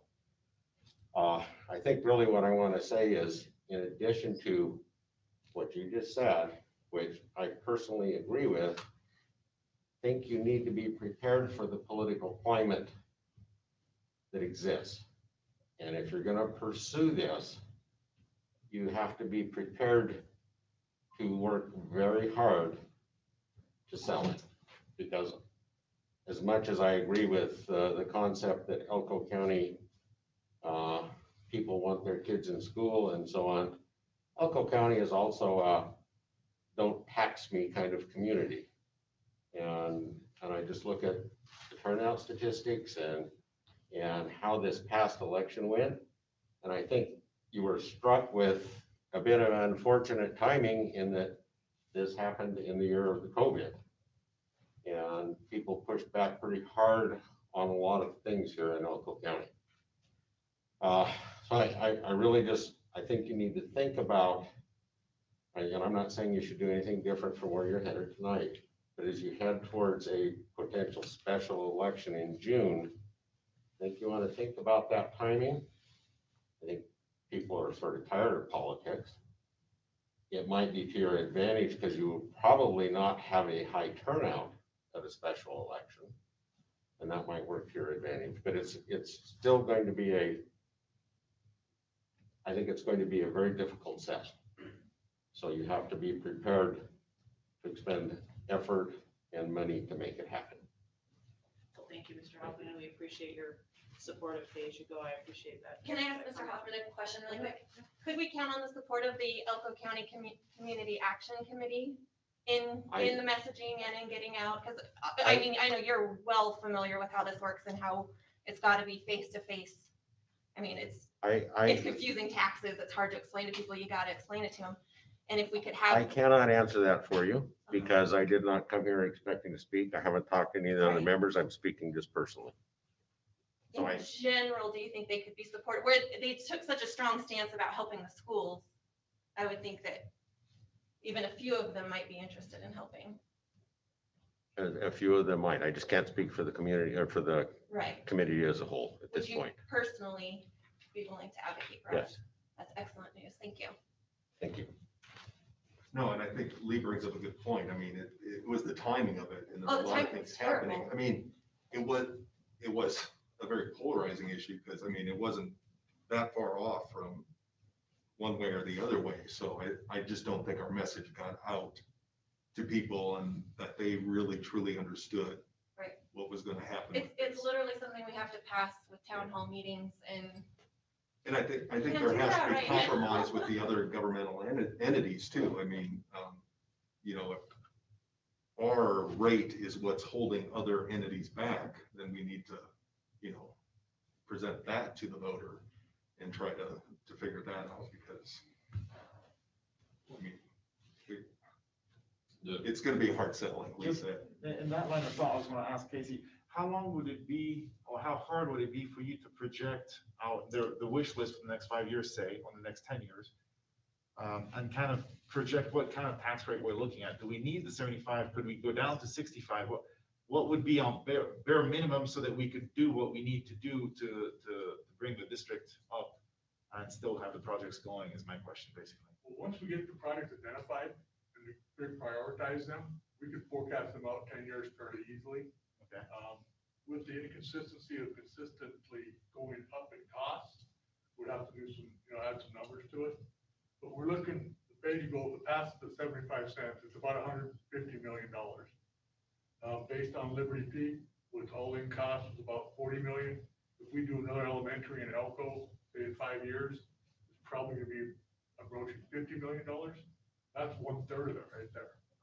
So there's really not that much money when you look at building schools of this size.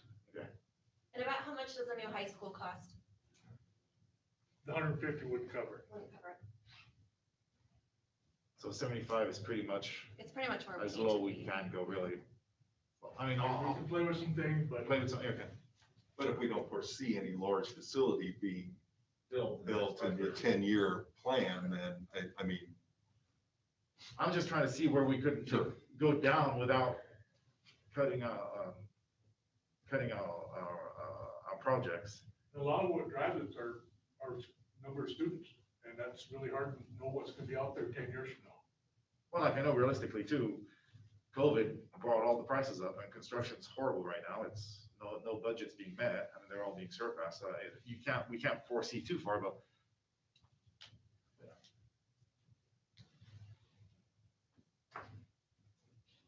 Are you ready for a motion? Madam I'd Chairman? like to make a comment, Ms. Go ahead, Candace.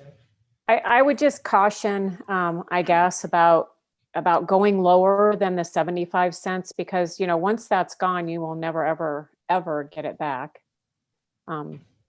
So I just wanted to put that out there too, because clearly the costs of construction have gone up significantly, and I don't see them coming down either. So that would be a concern to me, is that if you start decreasing that rate, you'll never get that money back, but your costs are just going to keep going higher and higher. So just my 2 cents. Thank you, Candace. And I think it's important to note that this has been on our tax rate for the last 4 decades. So, the 75 cents isn't an increase in taxes for people of Elko County. It's where we've been. So, and what they need to understand is if we lose the 75 cents, they don't save money on taxes, it just goes to another entity. somebody else. Yeah, somebody will take it. Correct me if I'm wrong, and Lee and I, but when it first started, no, it wasn't at 75 cents. It was starting at 25, I remember correctly. And then during the mining boom of, I'm gonna guess mid 80s, or late 80s, I guess, and that's when they bumped it all the way to 75, and that still wasn't even enough, and the mines had to help kick in. So back then, pay-as-you-go ran into the problem. When I was on the board, it didn't make enough because we were expanding so much and we actually undersized, such as Adobe. Now, that's obviously up for debate, but that was what happened. And that's the difference on a bond where you go maybe 40 million, $20 million school and 20 million to go HVAC and other projects or whatever. But anyway, the history was it didn't start at 75. But like you said, once, it got bumped up to 75, and even then it wasn't sufficient to get every project that's on the list. Can we supplement with a bond? If we say, ask for a tax rate of like 45, can we ask for a bond as well? No, it's one or the other realistically. You could do both. It's very confusing because someone may vote yes on pay-as-you-go and no on the bond. And so you've split your vote. Okay. Is your problem, but no. In fact, I think, gosh, I want to say this is probably even mid-80s, maybe even before my time. I think they did have both out here. And I know in Humboldt, they had bonds and pay-as-you-go on at the same time for a while. But considering Luke's idea, you could split that. I mean, we could vote on a different pay-as-you-go rate at one election and then ask for a bond if we had some major project that we needed to. If there is tax rate available, absolutely, yes, that is possible. Okay, But the odds of the tax rate being available. okay. Yeah. Sorry. Myra. Yes, Go ahead. you covered. Yeah, okay. You got it. On the same wavelength. Madam Chairman, I move that staff be directed to develop a ballot question proposal for an upcoming election to provide ongoing capital funding for the district. Thank you, Mr. Cooney. Is there a second? Second. Awesome. We all Lots want of it. seconds. All right, is there any discussion on the motion? Could we get Casey to give us a break, a 5-year plan or 10-year plan, what we've got on there, so we can kind of maybe prioritize things? Yeah, that's part of our plan of January. I'm actually working on that. I'm meeting with Spring Creek High School on Friday to discuss possible projects out there. Okay. Any other discussion on the motion? All in favor, please say aye. Aye. Any opposed, nay? Chair votes aye, and that motion carries. All right. Thanks, Marty. Thank you, Marty, for Thank you. your time and your information. We appreciate it. And I'll be back whenever you need me. Great. All right, we'll move on to item 3.2, receive, review, and possible approval of updates to policy IHF, graduation requirements updated to meet requirements required as of June 2022. That's a lot of requires in that wording. So I'm here to answer any questions that you may have about policy IHF Questions? and the revision to the policy. The one question I had was, and I know a lot of people have this same question that I know you can address, is there's only a 1 credit difference between the standard diploma and the advanced diploma, which seems ridiculous, but I know there's a good explanation for that. No, there's not a good explanation for that.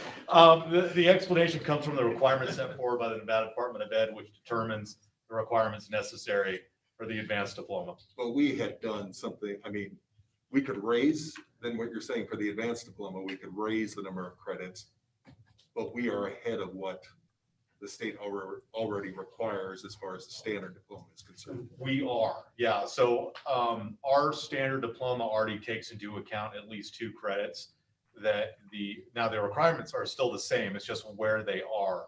But our standard diploma exceeds the state standard, yes.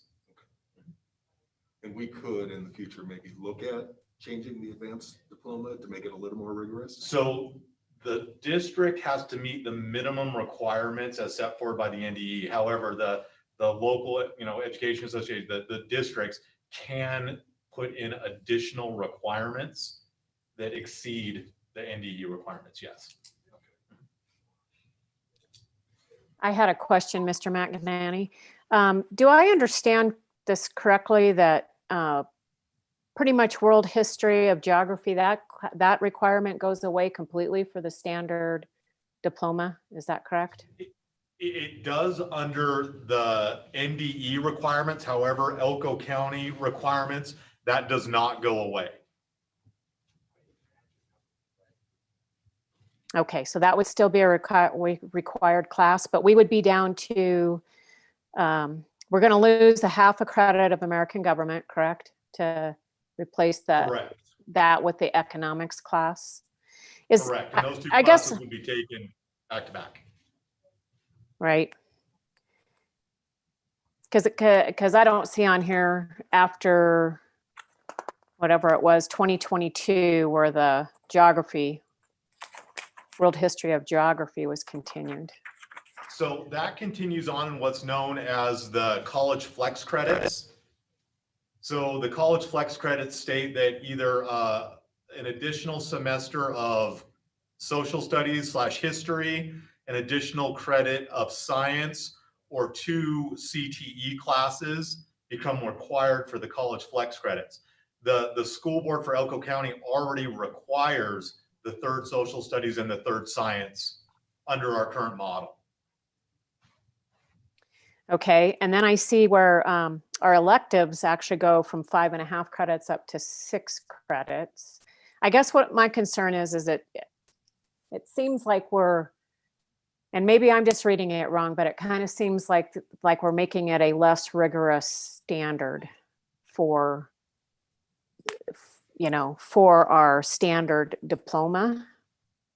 And I'm just wondering if that economics requirement could go, if you could leave the electives at 5.5 credits and just add in the economics requirement. So the economics requirement is being put into place by the Department of Ed. So I don't think I understand the member's question necessarily. If maybe you could ask that again. Well, I just noticed that the electives change from 5.5 credits to 6 credits. And so my question is instead of increasing the credits of electives, can we just add in that half credit for economics and leave the electives at 5.5 credits? And that way you're not, now you're not taking away from the history class, the government class. So one of the issues with that would be determining what would go back up against the half credit of economics. And you'd be taking away actually, in a way, you're taking away elective opportunities, because now you're forcing a student, so let's say they're taking in a level 3 or 4 CTE class their senior year. Now they can only take a half a semester of that.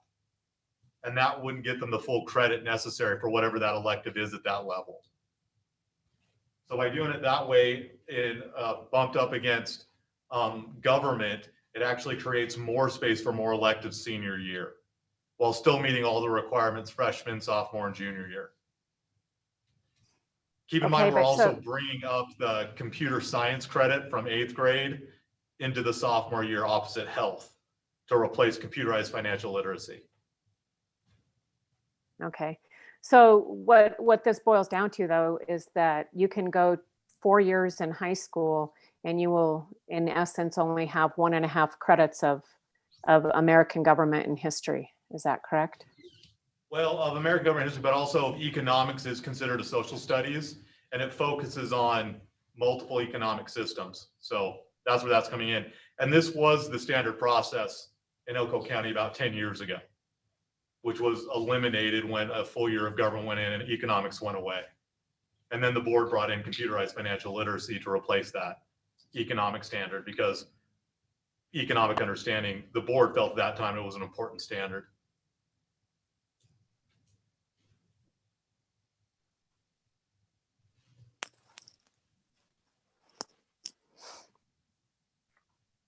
Did that answer your questions, Candace?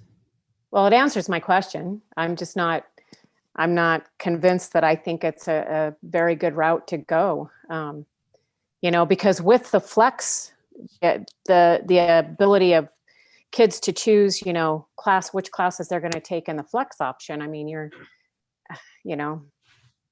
not getting a whole lot of history taught in a 4-year span, because I don't honestly see a whole ton of high school kids that are going to opt into world history of geography. Unless they just really can't stand science. I don't know. I mean, you guys, I'm willing to listen to other board members. I'm just concerned, that we're taking away from some important learning here for our high school students. So world history isn't going away because that's a requirement of the board. That is still going to be a requirement for Elko County School District students unless the board chooses to remove that. That's still in place under the remodel plan. The world history, so there's no social studies or history freshman year. Traditionally, there's none freshman year. Sophomores take world history, juniors take American history, and then seniors take American government and now American government / econ. So that is the requirement to graduate from an Elko County School District school. Okay. And that exceeds the state requirement. And this policy is, as we're looking at it, it's got to be updated what the state of Nevada requirements are. So at a future date, if the board decided to modify those numbers as Candace was talking about, that the board does have the opportunity and the ability to do that. If To the board, look at that particular policy and to make those changes. if the board wishes to exceed the state minimums, yes, they can direct the superintendent to direct the curriculum department to, look into that, whatever that additional requirement would be. So yes. Thank you. Any other questions from the board? How would you like to proceed? Move to approve. Thank you. We have a motion. Is there a second? Second. We have a motion and a second. Any other discussion? All in favor of approval, please say aye. Aye. Aye. Aye. Any opposed, nay? Chair votes aye, and that is approved. Item 3.3, thank you, Mr. McEnany, is receipt, review, and possible approval of resolutions to augment the budget of the general fund, expendable trust fund, special revenue funds, enterprise funds, and capital projects funds for the 2021 school year for possible action. Do we have Jerry with us? I believe we do. Jerry, are you available? I am. I was trying to share my screen and it says Mac won't let me share it.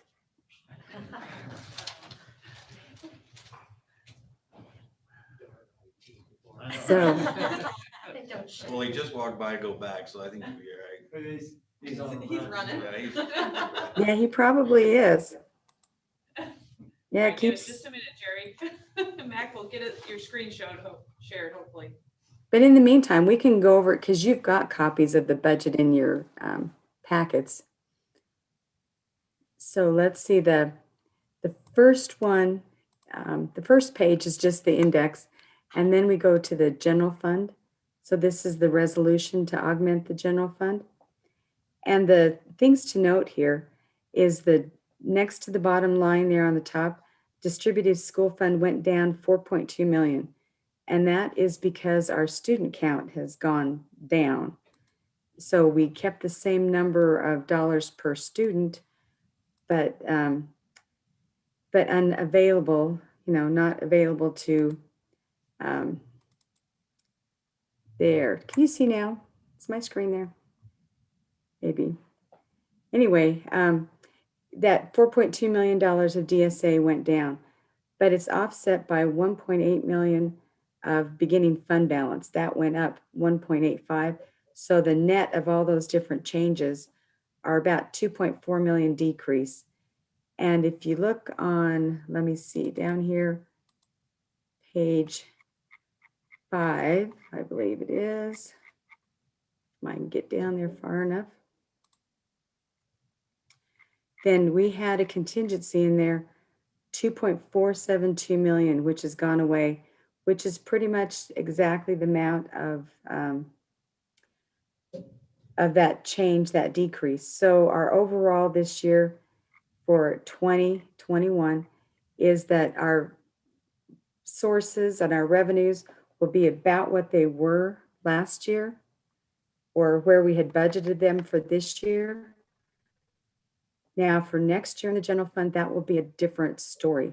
The governor's office or the ND has told us the governor's office is requesting us to look at a 12% decrease for 22-23 and 23-24. And there were some questions if that was going to be overly optimistic or pessimistic. And I just listened to a seminar this week, and they said Nevada's revenue is down about 30%. So if they're only asking us to plan on a 12% decrease, I don't think that's unrealistic, shall we say. So gloom and doom for the next few years is what I'm thinking. Then if we go to some of these other pages, class size reduction, not much change. And let's go to adult ed, see, not much change, $28,000.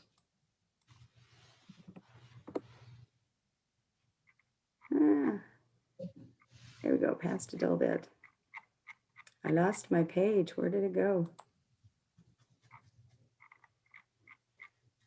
Somehow I lost a page. But this is the state revenue, and it's page 23. And it shows that our state revenues went down about 2.2 million. And the largest decreases are grants that we were hoping that we would still have back in March, April, May, when we were finalizing this budget. And since then, we've been told they're gone. So like the Nevada Reads that we had 1.2 million last year is gone. The facility school improvements went down 283,000. The turnaround grant from SB 515, 275,000 is gone.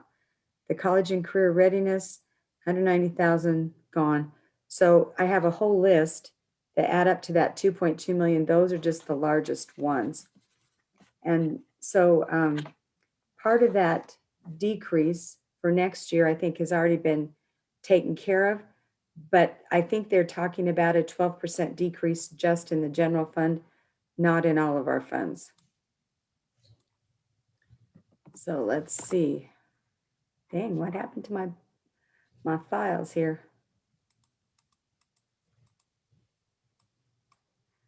So the miscellaneous revenue, this is special ed, and see it's not much change in special ed. There's not much change in the donations revenue. In the other special revenue, see there's a little change, 245,000, most of that's additions in the beginning fund balance.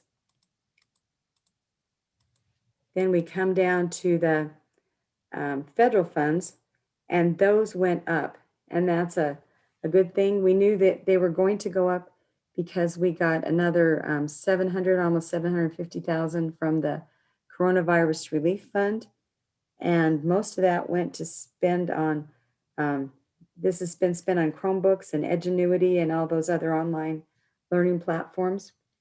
And then we also got another 689,000 that came through the governor giving more money to the NDE for the CARES funding. So those are both federal big projects that happened and accounted for most of that increase.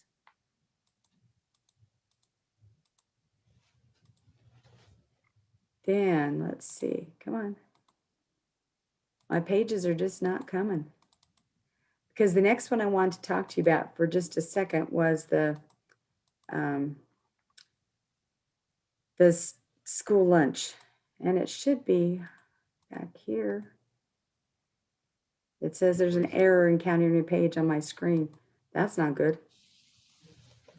But the federal school lunch, the hot lunch program, went down significantly. And most of that is due because we're not charging students for their lunches.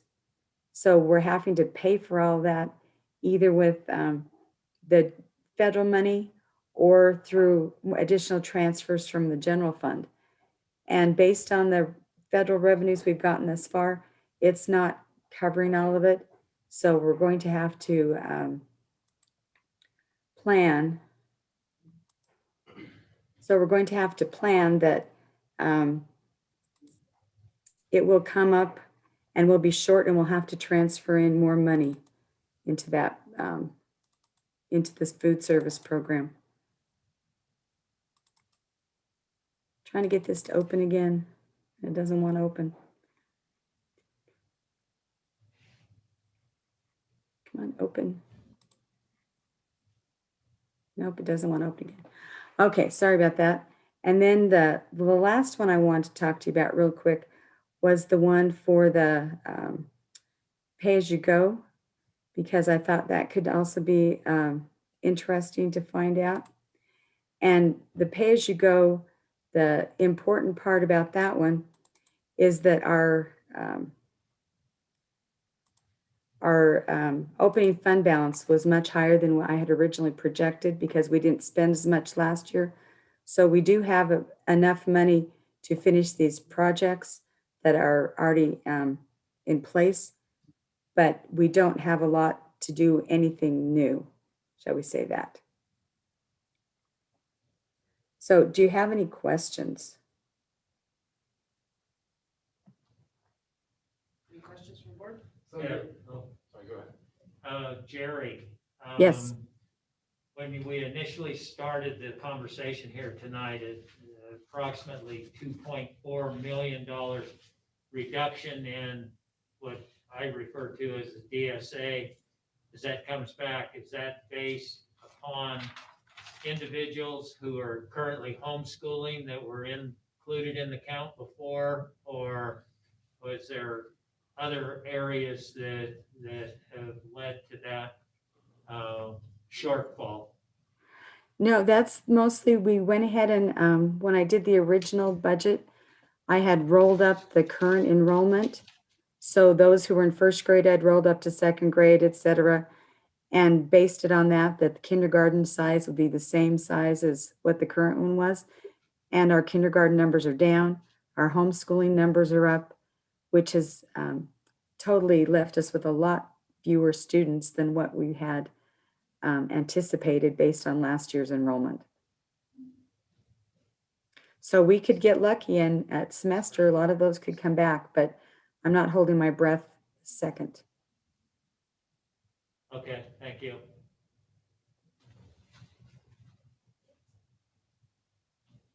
Other questions from the board? Mr. Barr, did you have a question or comment? Yeah, Jerry, it's more of a question on the state. The state's been, because of this whole COVID, and they're very wishy-washy on their budget. Has that really affected your guys' determination on this yet, or is that still coming down the pike?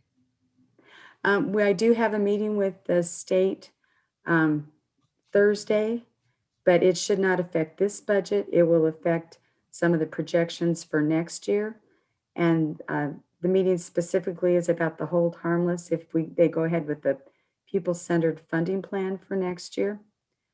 So as far as I know, these numbers for this year are pretty solid as of today.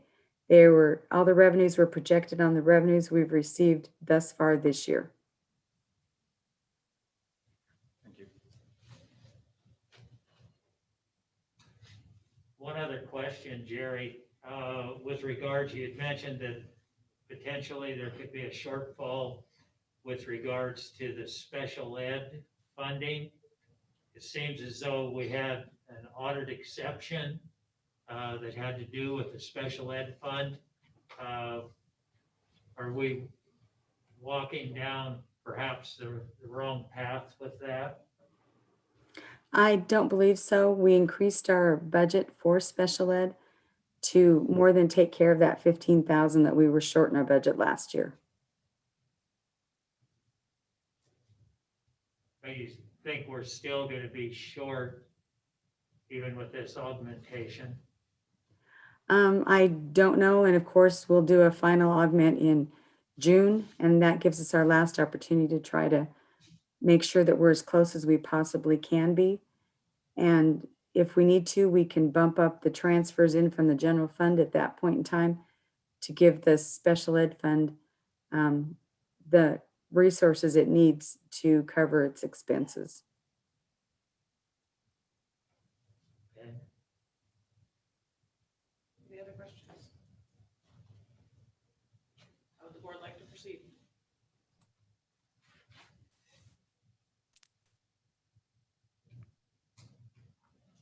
I move to approve the augmented budget, general fund, expendable trust fund, special revenue fund, enterprise funds, capital project funds for the 2021 school year. Second. Thank you. We have a motion and a second. Any other discussion? All in favor, please say aye. Aye. Any Aye. opposed, nay? Chair votes aye, and that motion carries. Item 3.4 is receive and review letters of interest and District 3 board vacancy to facilitate the interviewing of candidates. And this was pretty straightforward. We have one letter of interest from Mr. Gerber. So, Mr. Gerber, thank you for being interested. Thank you. Any discussion from the board?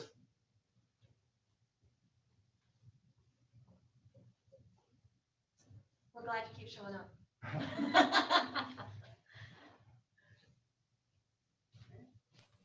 Do we have a motion from the board?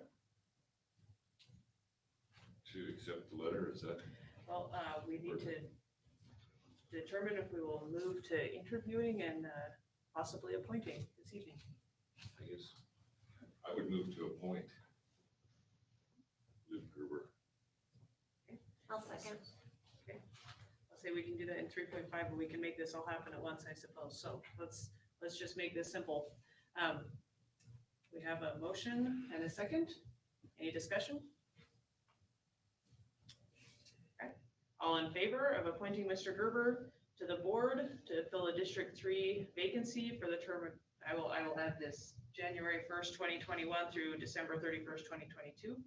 That's okay with the maker of the motion. We'll make it complete. All in favor, please say aye. Aye. Any opposed, nay? Chair votes aye, and that motion carries. Welcome to the board for, welcome to the board for 2 more years. All right. Item 4.1 is our consent agenda. Move to approve. Second. Thank you. We have a motion and a second. Any discussion? I know, really. It's my last meeting, we'll get me out of here. All right, there's no discussion. All in favor of approval of the consent agenda, please say aye. Aye. Any opposed, nay? Chair votes aye, and our consent agenda is approved. Item 5.1 is a report from our NASB director. Nevada Association of School Boards has settled in for the winter. They've been pretty quiet.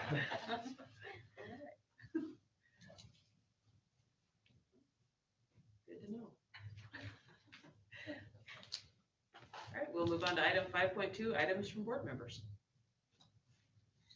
You want me to start down here? Sure, we can Okay. I start was just that gonna end and say, go this way. Thank you to Tammy for your devotion to the staff and students of Oakland County School District. Don't make me cry. That's all I'll say. Thank you, Brian. I I've appreciate enjoyed, it. your perspective on the board.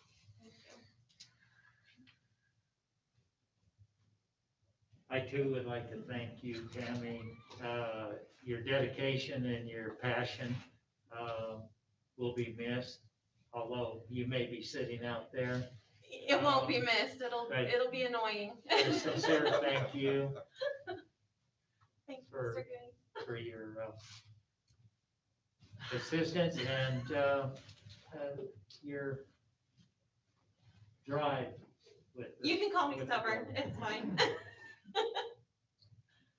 And also, I wanted to remind all of the board members that there is a final annual report that needs to be turned in to the Secretary of State's office.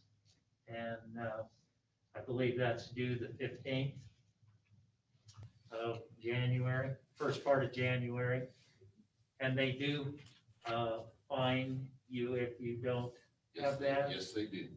However, Ira and I have supplemented the state budget, so in past years. So Anyway. All right, thank you for that reminder, Mr. Payne. Any other items? Well, first of all, I'd like to thank Tammy for the few projects we had time to work Yeah, on. the brief time we had together.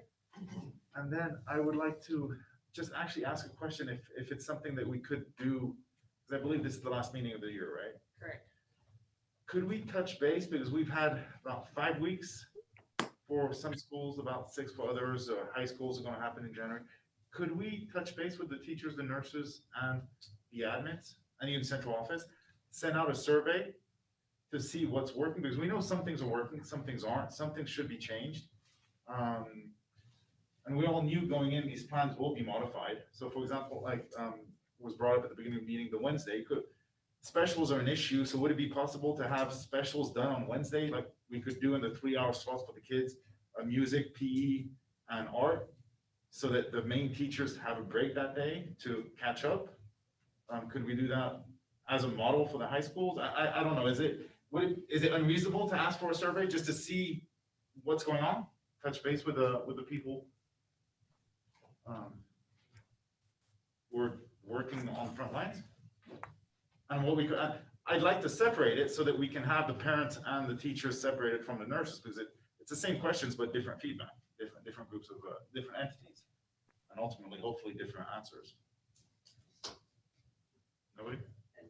I say, I would assume that you're reaching out to the To the administration, the admin, admins yeah, are reaching to- out to their teachers, and we're getting that kind of feedback. Mhm. Is there the additional feedback To see what, because we know some things are working great, some things aren't, and so what could we change so that we don't lose more teachers, we don't frustrate more parents, we don't, and like I say, asking separately so that we get feedback, and I know it's a lot of information to process, and, Well, it can be incredibly difficult to craft meaningful surveys, especially in a short time period. And this is something we ran into well, it was before Dr. Robinson was here. Was it June that we did that really bad survey and asked parents if they wanted their kids back in school? And we sort of, that sounds about right. I think it was June. And so crafting it and wording it is hard. And we don't have a good way to do that right yet. But I do know, like, I mean, I'm talking for Miss Alexander, hears from me constantly. You know, I'm going to schools, I'm talking to teachers, I'm messaging them, trying to distill it that way. I know district is doing the same thing. And then, of course, parents have been, I don't know if it's your Well, experience, but no, they've been and extremely it's just one of those things, where communicative. I think everybody's doing a good And job. we're all just throwing the data back. But let's process the data so that we can hit the road, so that 2021 isn't a repeat of 2020 is my point. And we don't enter this new year just bad and.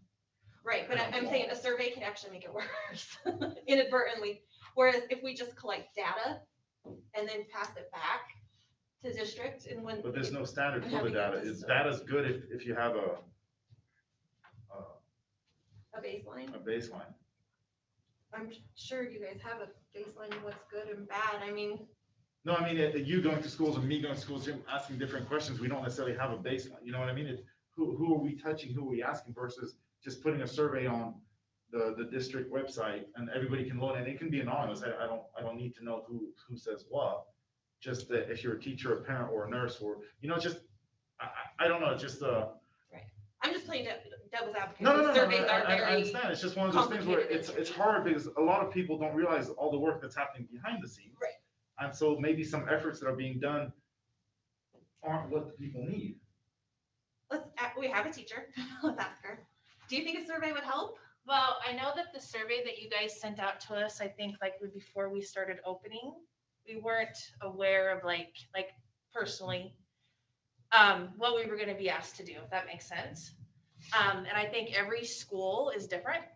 So you can't, I mean, we've kind of talked about like the secondary schools, and then we have Adobe, and then we have Flagview grouped with the elementary. And I know I keep talking about Flagview, but we're kind of grouped with the elementary. We're not elementary. So our needs are different. So I think that, I don't know if you could get teachers on board to help you make a survey, because we would know what to ask. Does that make sense? And like, I think a new survey, because we were told, I think before we went to hybrid, that we were going to be asked kind of what we wanted. And we were not asked what we wanted. Just gonna put it out there.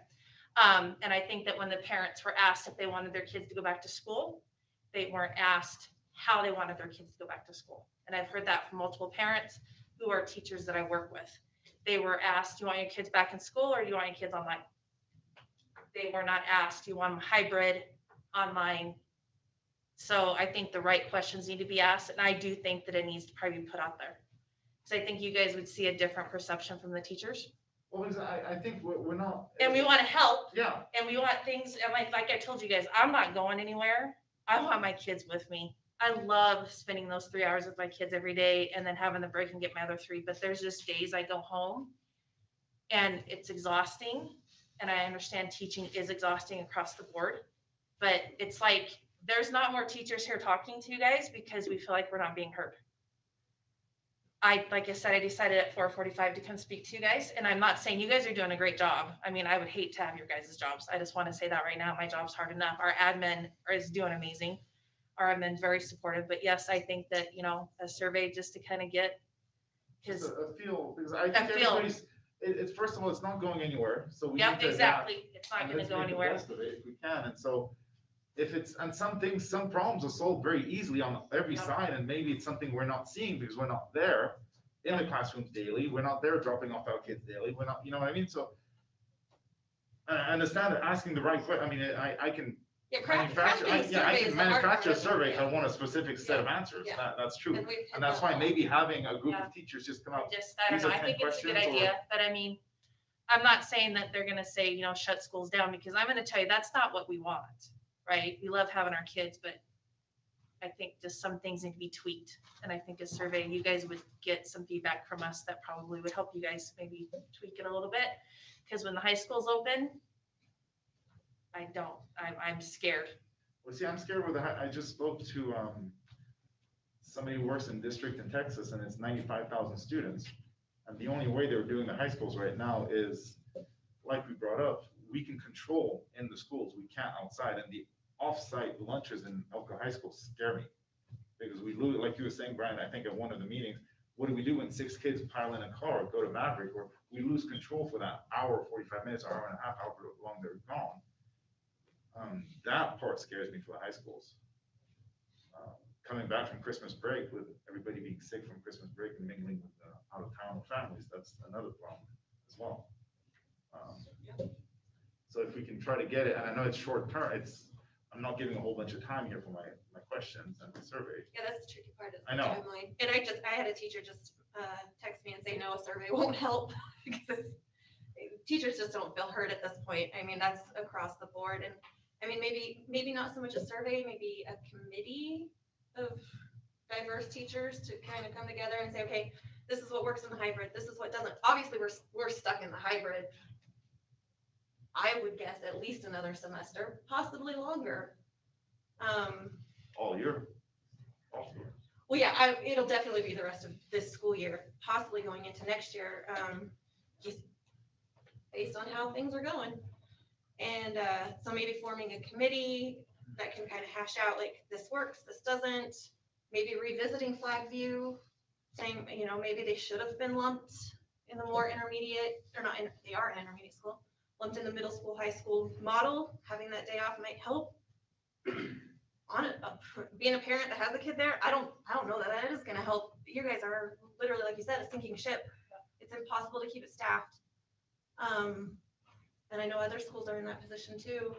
So I mean, a big piece of the puzzle is just having bodies in the classrooms, having adults there to supervise the kids. I think that's where we're gonna, if we can streamline the quarantining. Yeah. So the teachers don't get frustrated because they're losing so much sick time. If we can streamline parents not sending sick kids, if we can streamline the parent not going to Walmart if they're sick without a mask, I mean, there's a lot that needs to come into play. And that's why it's hard for me to say the situation is not going to change because it's out of our control. It changes daily. I mean, every industry across the board in the country and the world changes. We don't know what next week's going to bring. And Tuesday is going to be a different story again, depending on what he decides and says. I guess the only silver lining, if I even can suggest a silver lining, is from what I remember from the numbers today or yesterday, we have the same amount of new cases and the same amount of recoveries, which is the first time we've actually had that in a long time. So did we peak? I'm hoping. I'm hoping we can finally start the down curve. I don't foresee it happening, sadly enough. And you can, wherever you go, people aren't necessarily following the restrictions. So the short answer, no, I don't know. But I think getting feedback from teachers and students, and like I say, even principals, not just the teachers, just the people running the schools, I think would be crucial for our decision making. To be able to craft these new plans and the directions we're headed. Because obviously nothing's going to change overnight right now. Well, I would say just from the time that we started planning, I've only been here a few months, but just in that time, that short time, we started, the planning started last spring, but when I got here and we can, continue with the planning, from that point to where we are now, we have changed how many dozens of times, and we made tweaks, and we had a hybrid plan, we went to distance learning, and then we had these individual hybrid plans. So I would say that we have to continually tweak and make changes.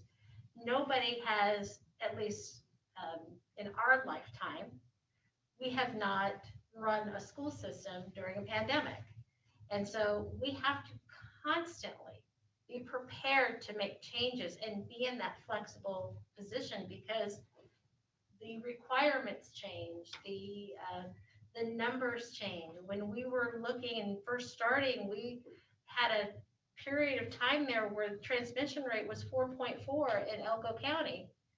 And now here we are at over 30% positivity rate. So what we do now is, because of so many people being out, students, staff, we have to continue to tweak what we're doing so that we can continue to keep up with the changes that are happening in the community.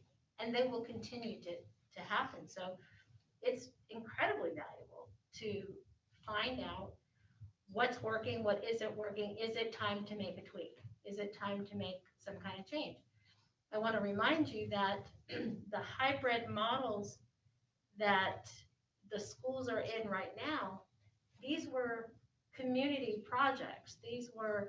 This was done with the opportunity and the strong belief that every community is unique, and what works for one community may or may not work for another. And so we wanted to honor the unique needs of each community.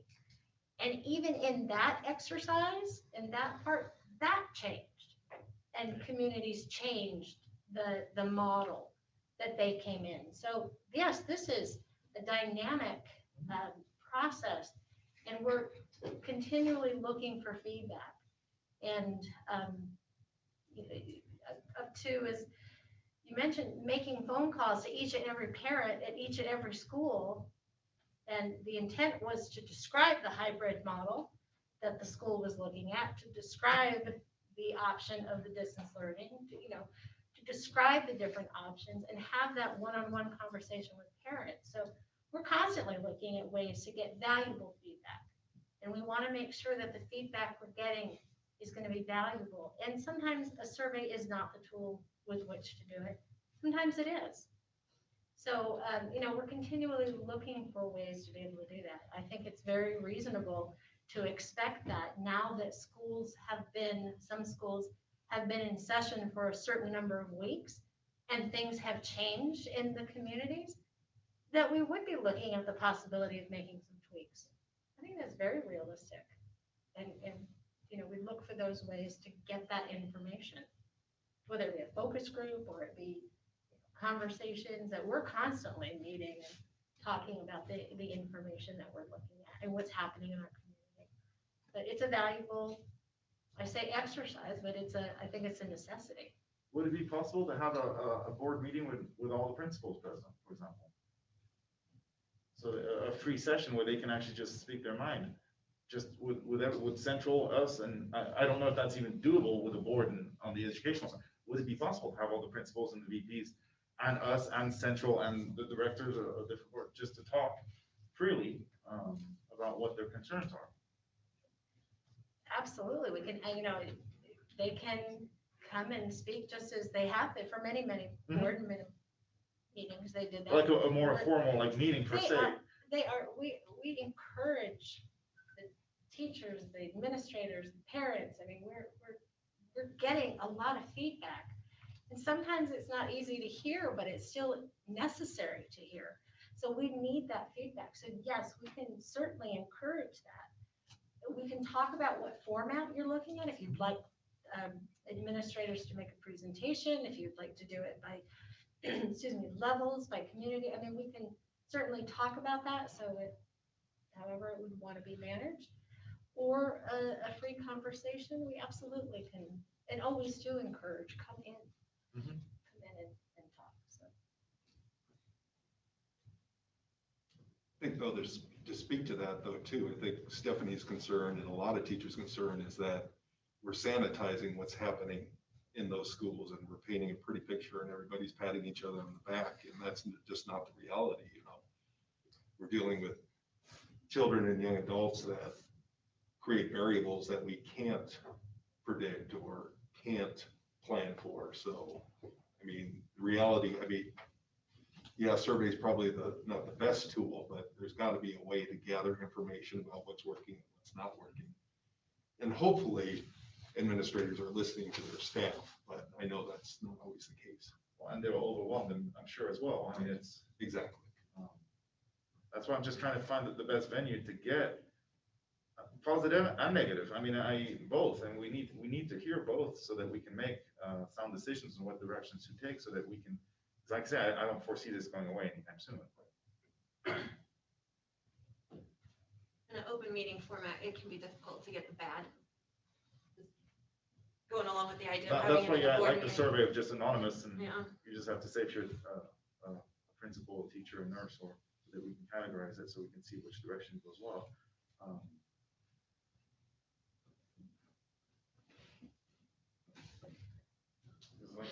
I mean, I don't disagree with you at all. You just always hear trying to the two find a extremes, way. 5%. I met with somebody this morning, and yeah, I agree. The 90% in the middle just go with the flow. Yeah, They they're don't just want to trying to make room. They survive. don't want to make waves. They can attest, they're just trying to survive, absolutely. And at every level, the parents have been amazing. The teachers are amazing. The students are amazing. The kids haven't been in school since March, so they're super excited. So at every level, it's amazing. How do we tweak it so that we can just, like I said, attack this new 2021 and just forget 2020 and just be positive? And it's going to be it's always going to be challenging regardless. But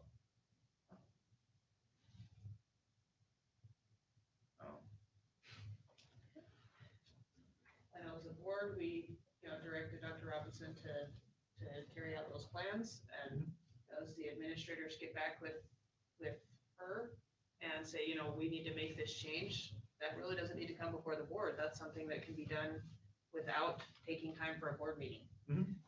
So those changes, can take place without, and Dr. Robinson can keep us updated on what's going on, what schools are asking for, what they think needs to change.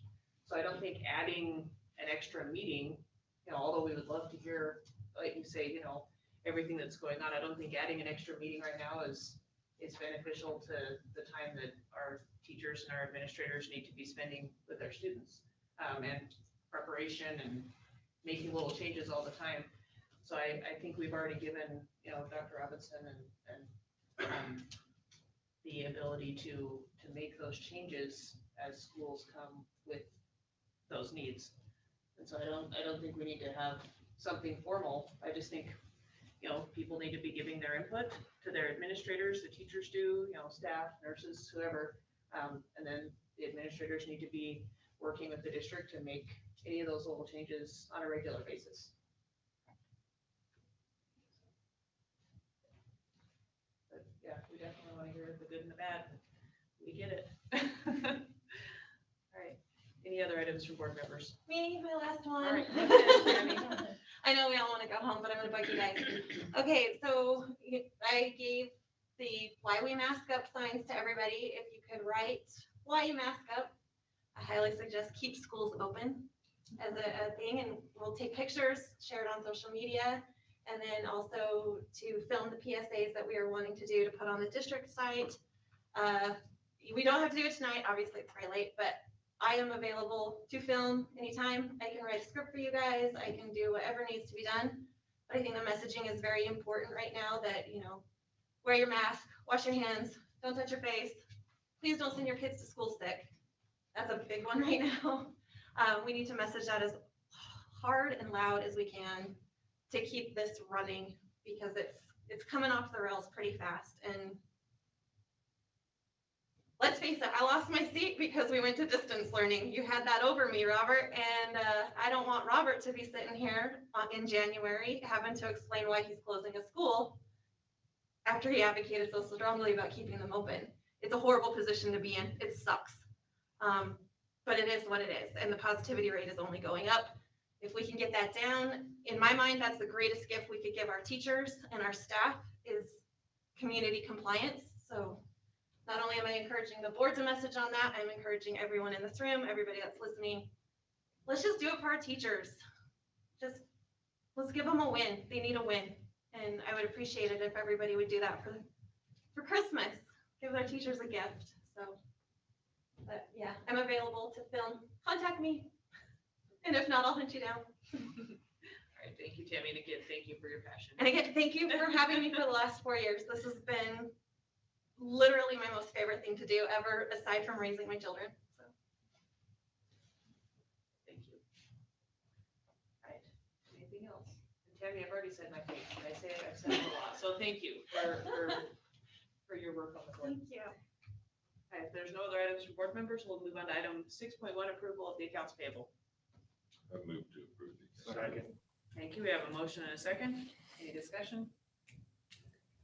Abstentions, disclosures. I will be abstaining and I'll disclose that I have a family member whose employer is listed on the accounts payable. I abstain. Okay, Candace is going to abstain. Thank you. The only one I didn't recognize the entry on there was Zuno, I think. It was computing services. It was 2 larger amounts on there. I was just wondering what that might have been. Jerry, I don't know if you're still available to. Zoho, Is that? Okay. Zoho Corporation, the tech department. Yeah, what was the name again? Zuno or something along that line. Oh, Zoho? Zoho, thank you. Zoho. November 24th.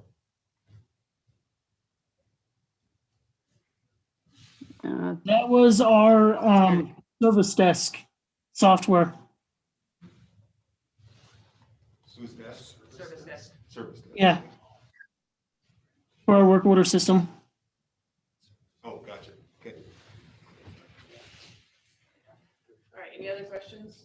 All right, all in favor of approval, please say aye. Aye. Any opposed, nay? And Candace and I are both abstaining. That motion carries. Item 7.1 is a final opportunity for comments from the public. Please, Mrs. Beck. Stacy Zeisler, Elko County Classroom Teachers Association. Tammy, we love you. You have our back all the time. We will miss you very much. We appreciate all of your hard work. Thank you so much. I can't tell you, it was a pleasure to serve this staff in this district. I grew up in this district and I raised my kids in this district, and I would not do a pandemic anywhere else because of the staff. Honestly, the teachers have made this a great experience, and I'm gonna cry, so I'm not gonna say anything else, but thank you, Stacy. Any other comments? All right.